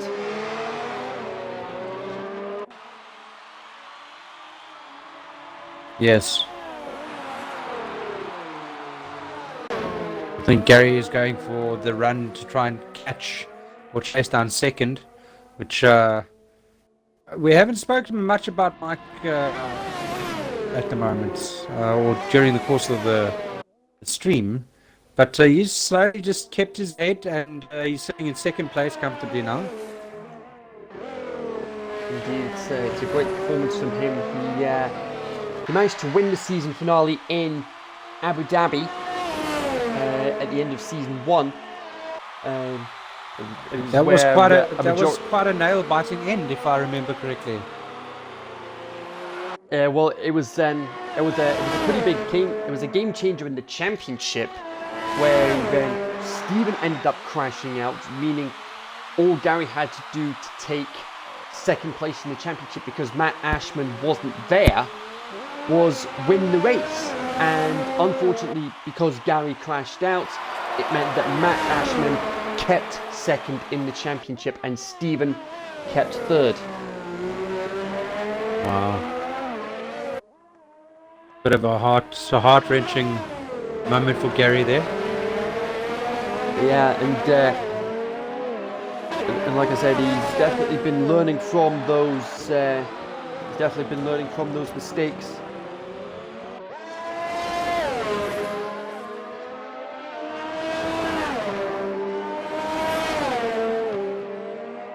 I can't believe how picture perfect it was to the real thing that happened earlier in the year.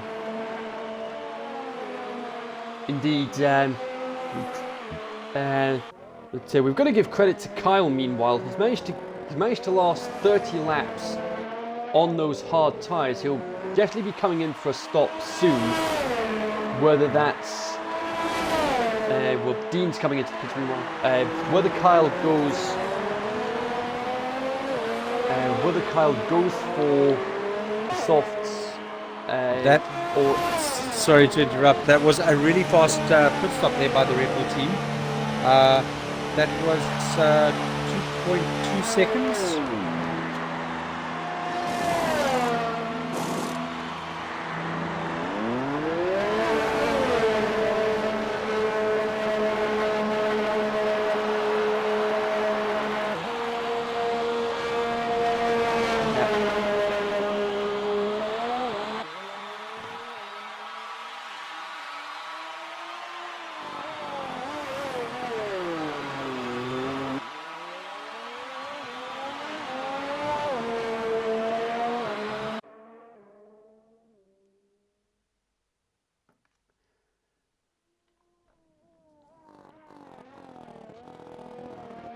Gary is catching Mike.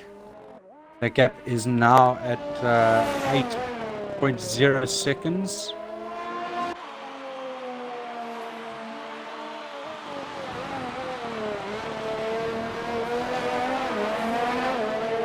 Yeah, the gap's now down to under 8 seconds. He's definitely closing in.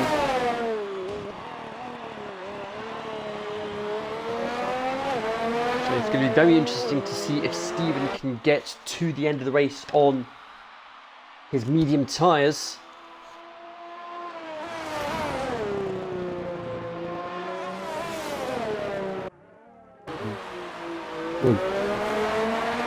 Gary Brandon setting the fastest time of a 1:31.4. That is a great lap time from him.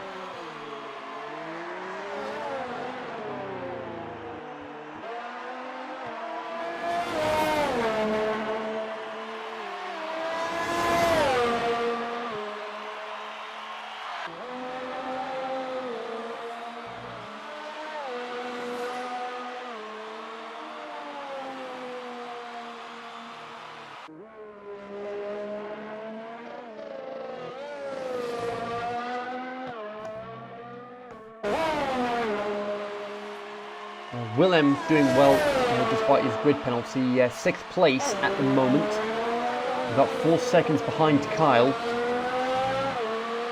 But Kyle and Willem are both going to need to make another pit stop because they'll be reaching the end of their lifespan on their tyres, especially Kyle, who's been on those hard tyres for 32 laps. 2 laps, yeah, it's quite amazing.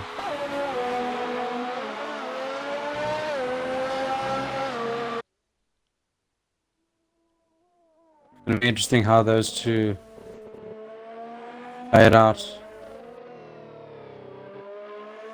Indeed, the gap between Gary and Mike, meanwhile, is down to 6 seconds.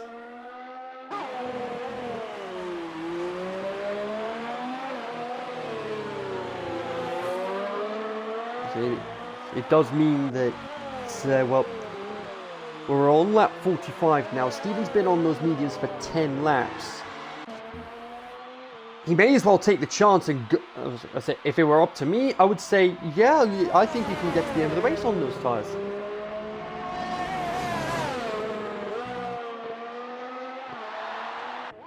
Well, it's going to be tough.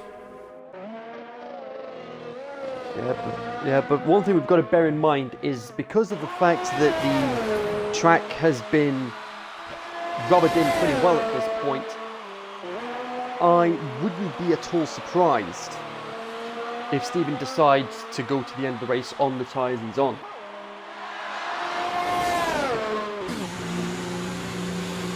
Winter's in. Willem in the pits. Should be timing his pit stop now. Comes to the stop. Oh, that was a very, very, very quick stop. That was 2.2 seconds. How are you actually? That reminds me. How are you actually timing these pit stops? I'm actually using the timer on my cell phone. The stopwatch. Right, gotcha. So I'm timing it as soon as they stop in the pit box, and then as soon as they pull away. Right, that clears that up. Right. And the gap between Mike and Gary is about 4.5 seconds. Meanwhile, now will Kyle come in and respond to that? that would be interesting to see that happen. And Gary can see, and you can just about see Mike in shot. That's 4 seconds. Steven's got enough for a pit stop in hand. If he decides to go for it. He does come in. Kyle does respond to Willem. You set the timer.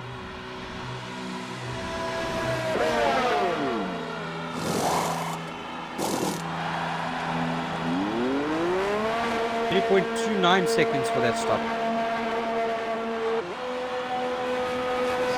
Still an okay pit stop.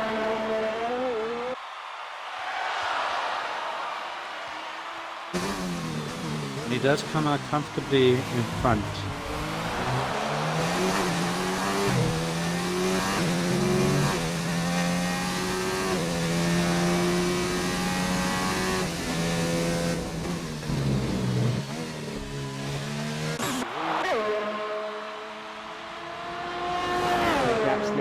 The gap between Mike and Gary, meanwhile, that's less than 4 seconds now, still falling. And that begs the question, could Mike take that leap of faith to take a page out of Spider-Man Into the Spider-Verse's playbook, take a page out of that playbook? Is Mike going to take that leap of faith and risk going to the end of the race on those tyres? Or is he going to play it safe and go for the pit stop and secure that 3rd place?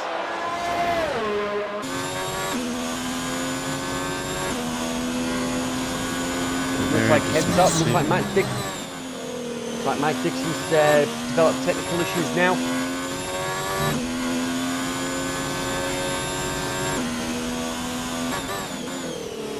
And Gary can just about see the racing point. He can just about see the racing point in the distance. The gap's less than 3 seconds.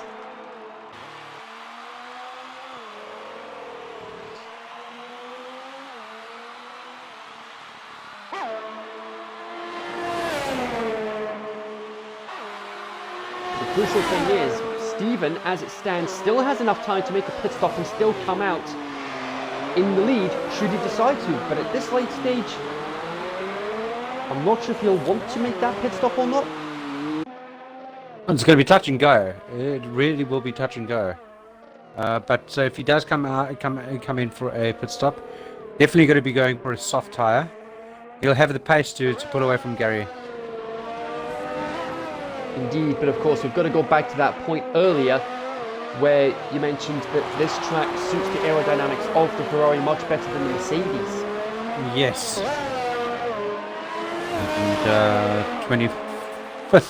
24th lap now on the hards for Jamie. 26 on the hards for Mike. That gap's down to 2 seconds now. He's got him in his sights. You can definitely see him now, yeah. Yeah. It's a tall order at this point to see if Gary can hunt Steven down. It's going to be touch and go at this point.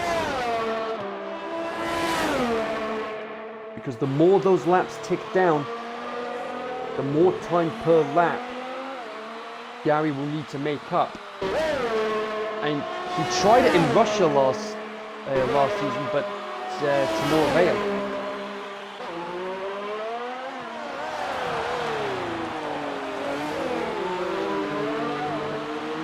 I see Jamie letting the McLaren of Luke go past him.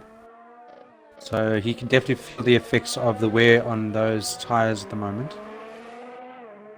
Now that's an interesting move for Jamie to do that, letting a lapped car go past him. We're talking of lapped cars. Only the top 4 are still on lead lap. Jamie comes into the pits. He'll be going on to the softs for the remainder of this race. Is he going to get lapped though?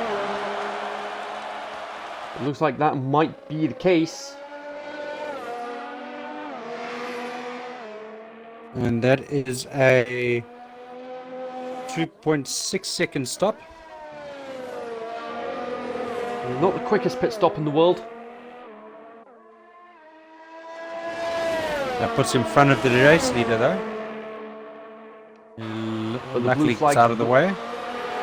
Yeah, the blue flags would have been waving at that point.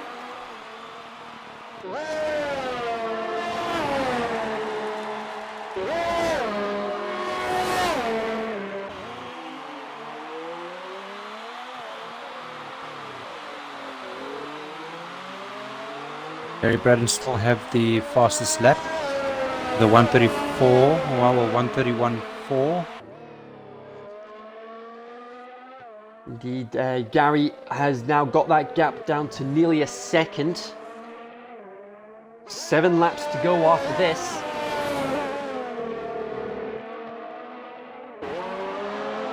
Only the podium that are still on lead lap.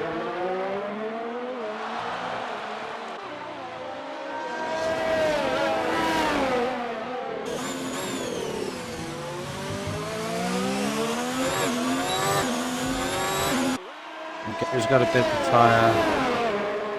I'll definitely take him. He's now within DRS range. Yeah, he went for it down the back straight, but it wasn't for happening. The interesting thing is Stephen and Gary are both at round about the halfway point of their respective tyre lifespans. It doesn't look like it's going to happen for Gary today. It's not going to be 2 from 2 in the race.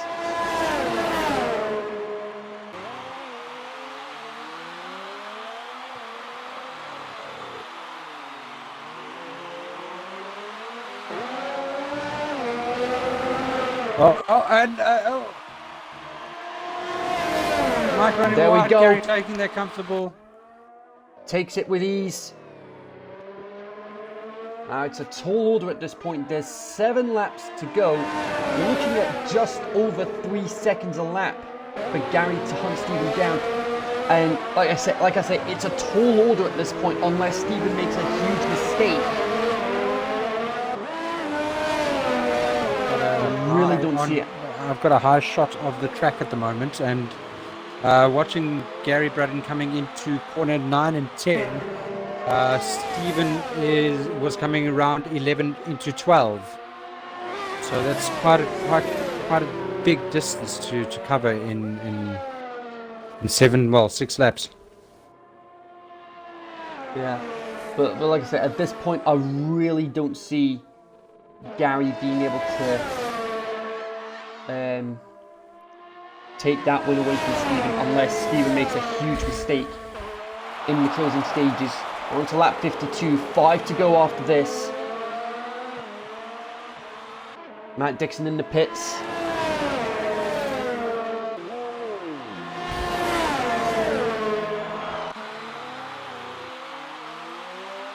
He's saving a tyre penalty.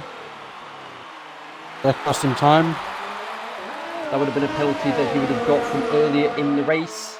So that was a 6.25 second stop. Very quick stop there. The gap still hovering around about the 25-second mark.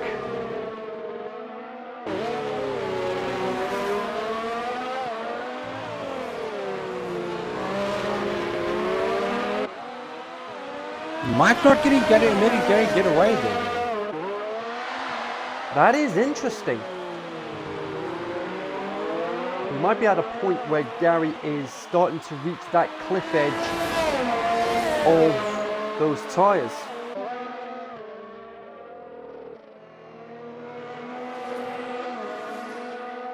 I mean, Mike's done 30 laps on those tires. Yeah, so he'll be comfortable through the end of the race.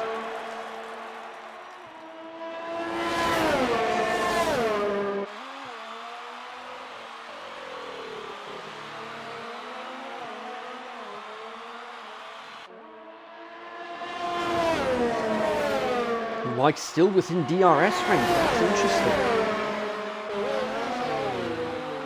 I think Gary's pushed those tires to the limit.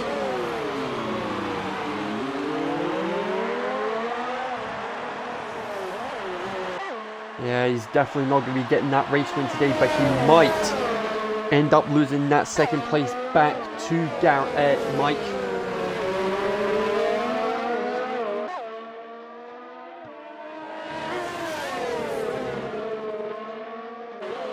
The gap really staying within that DRS zone.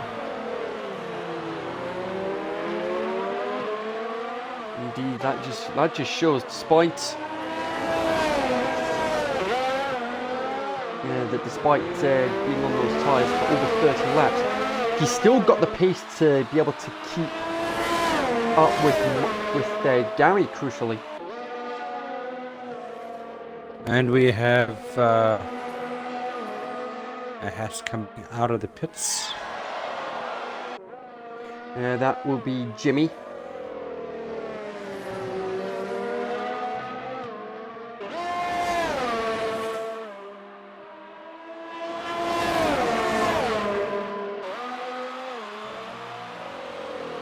DRS is definitely helping Mike stay within that constant distance on Gary. Yeah, he's definitely getting closer.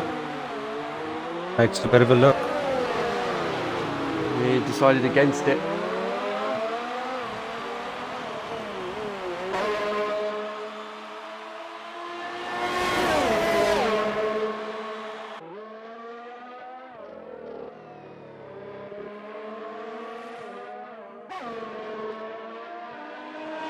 That gap hovering around about the half-second mark. Got about 3 laps to go after this. Nobody really answered Gary's fastest lap yet. Only 2 people that might have a chance. Matt Dixon, sitting in 11th in the Renault. 2 laps in the softs. Yeah, well, he's got the fastest lap outside the top 10, so he'll definitely get 2 bonus points for that.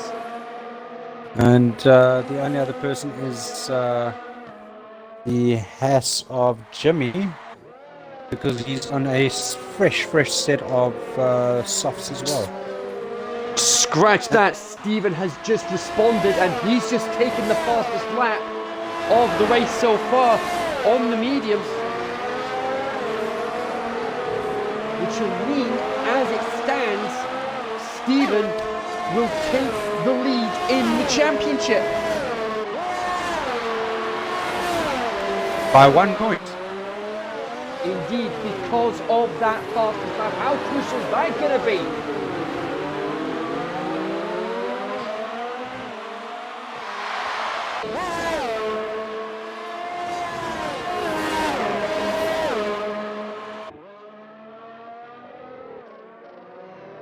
Three laps to go.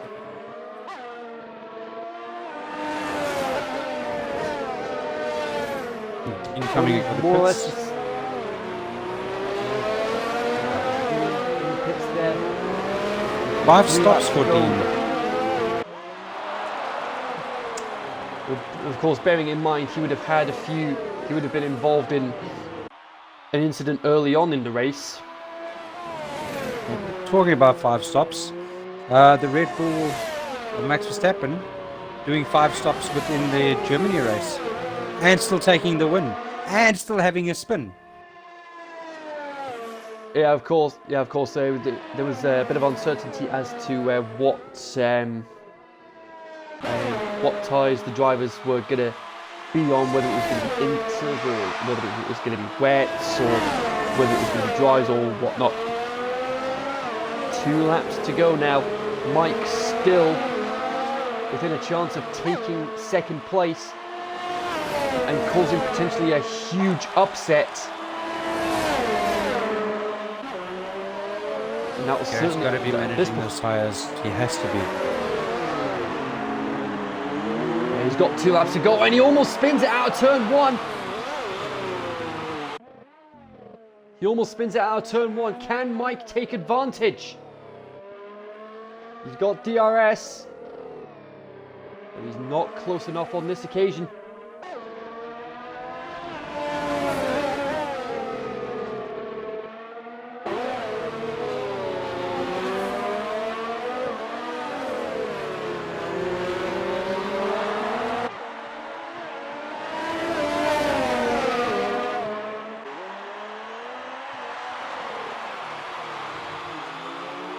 And Mike goes wide on turn 10. That will have lost him a fair bit of time. It's almost up to a second now. But he's closed the gap back up without much difficulty. And Stephen with another fastest lap on the mediums. Where's he putting the space out? Now that you mention it, how is that even happening on the mediums as well, no less? It's actually a second up on Gary's time. It's over a second up. You're not joking!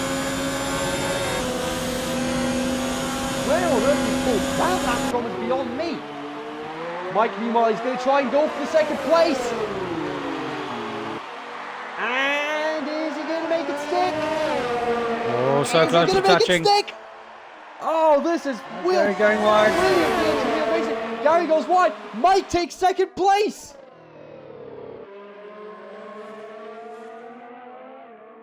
That is certainly going to make it a very memorable day. And Gary get him down the back straights. But we've still got the back straights to worry about. He's in the DRS zone. Indeed. Oh, and he comes. Well, that.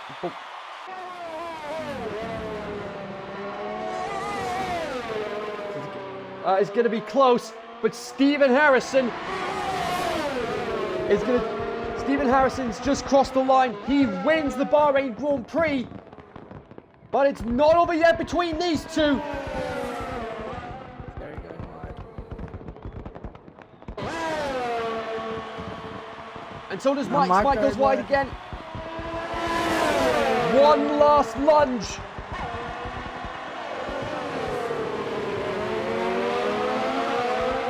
It's not going to be enough. He's not going to get it. Gary keeps second place. And whoa! What was Mike doing? What happened there? I think he tried to do a bit of showboating and he put it into the wall.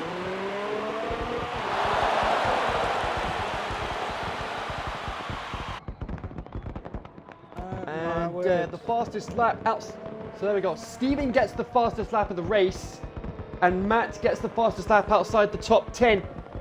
So Stephen gets 1 point for his fastest lap, and Matt gets 2 points for his fastest lap. Okay, coming across the line now. And the last of the runners across the line, Gareth. So that was an intense intense battle. There was an intense battle between Gary and Mike in the end. That was indeed a great battle. But just before we get into the interviews, Who do you feel was your driver of the day, Ivan? I'm gonna have to give it to uh,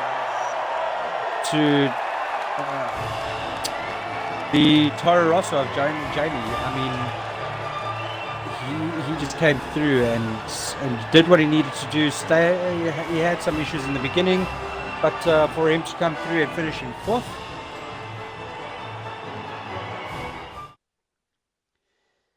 Yeah, definitely a great performance from him, and we're actually going to get the guys that are on the podium.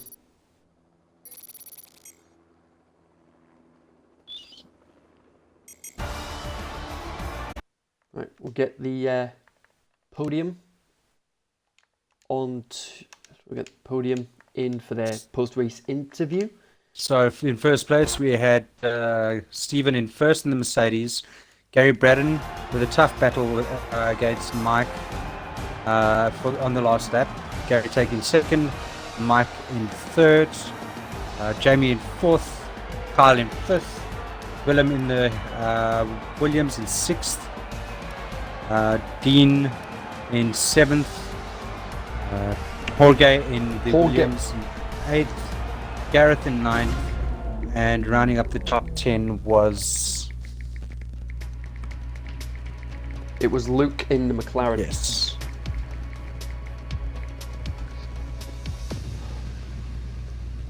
Absolutely incredible there. And we've got Stephen and we've got Mike on the we've got Stephen and Mike with us right now. It doesn't look like Gary's going to be joining us. Why would that be? Apparently it's my fault.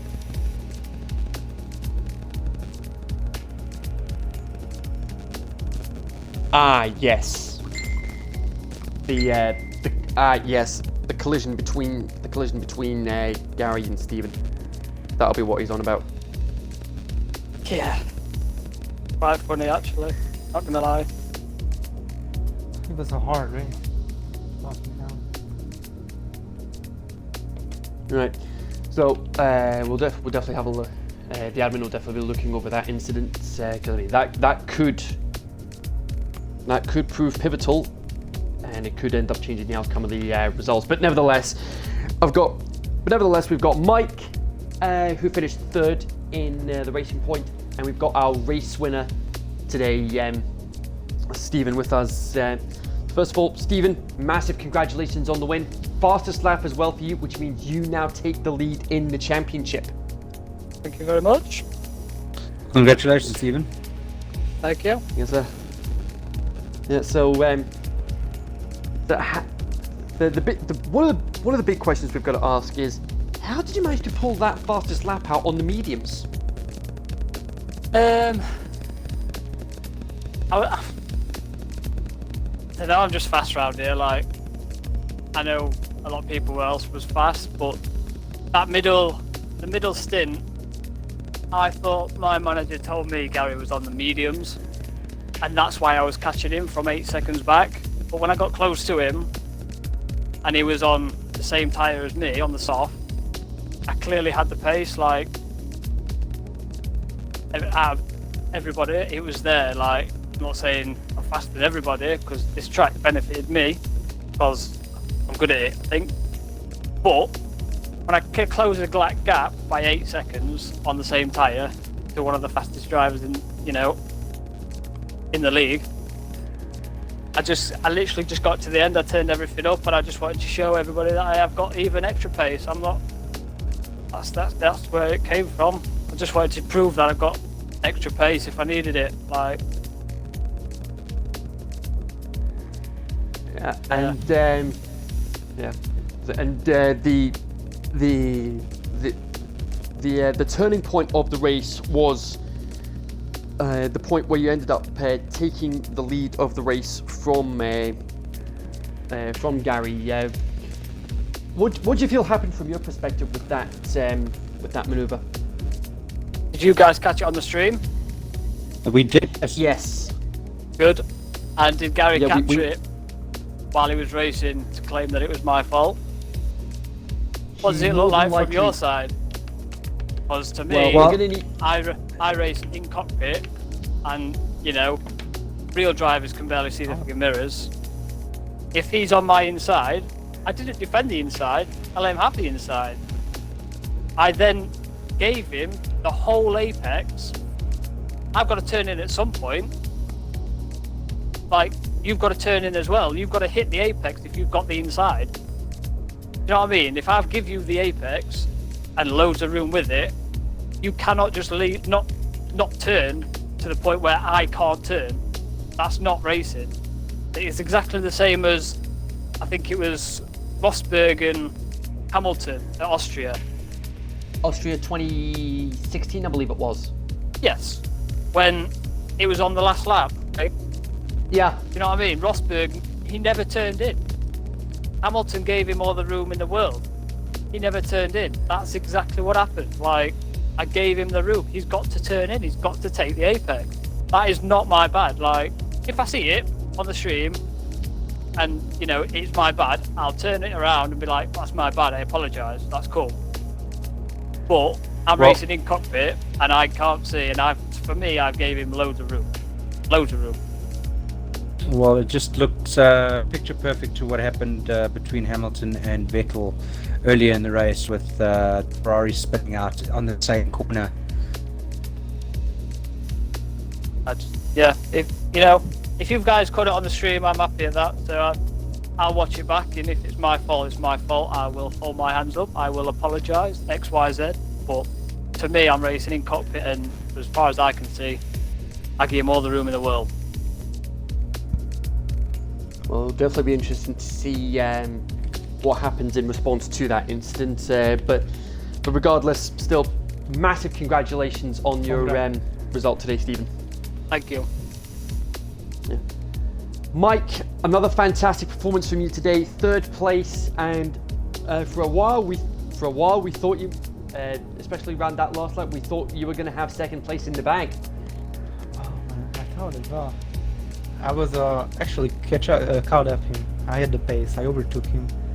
I dive bombed him, but I had space as well. So I don't know why he's mad at me.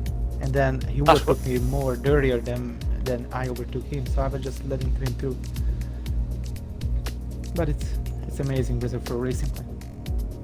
Yeah, I'll say one particular bit of racing we definitely enjoyed was. Despite Gary getting past you towards the tail end of the race, you were still able to keep pace with him. How did you manage that? I don't know. I think his soft tires started losing grip, but I managed my hard tires because it was a boring race for him. Because 30 seconds ahead of me, 30 seconds behind me, so I was able to manage my tires and then put everything on the table on the last laps. And it has a great straight line speed of the racing plane. So it was easy to catch him on the straight. Yeah, you definitely had some real pace on those tires, yeah. The one pit strategies actually helped me to maintain this. Yeah, and and one other thing, it was that result today is definitely going to be turning a few heads from the bigger teams when it comes to the transfer window. Well, I hope so. I hope I get to see it. Racing for fun is great. We'll wait and see what happens. And with China next week, do you think you'll be able to potentially have another strong performance there? I mean, if I get a strong midfield team again, Haas or Racing Point or Renault, I'm probably gonna be able to finish top 10. Because I'm just really We'll wait and see what. Yeah, we'll wait and see what happens with that. So, Mike, thanks very much for your time and congratulations again on your 3rd place. All right. Well done, yeah. Place. Take care. Yep. And with that brings us to the end of this evening's coverage of the Talk of the Devil League. Next week it will be the land of the rising sun. I unfortunately won't be here next week as I'm away for the weekend. But I will definitely be watching the race without a doubt. So Ivan, thanks very much for joining me on commentary this evening. Thank you very much for having me. It was an interesting couple of laps towards the end. I just want to wish the top 3 podium finishers well done on their races. Indeed, and like I say, it's China next week, and I'll be back tomorrow for the Extreme 1 Racing League. It'll be the same circuits, so we'll wait and see what happens. And until then, it's good night from me. Thanks for watching. Good night, everyone. Bye.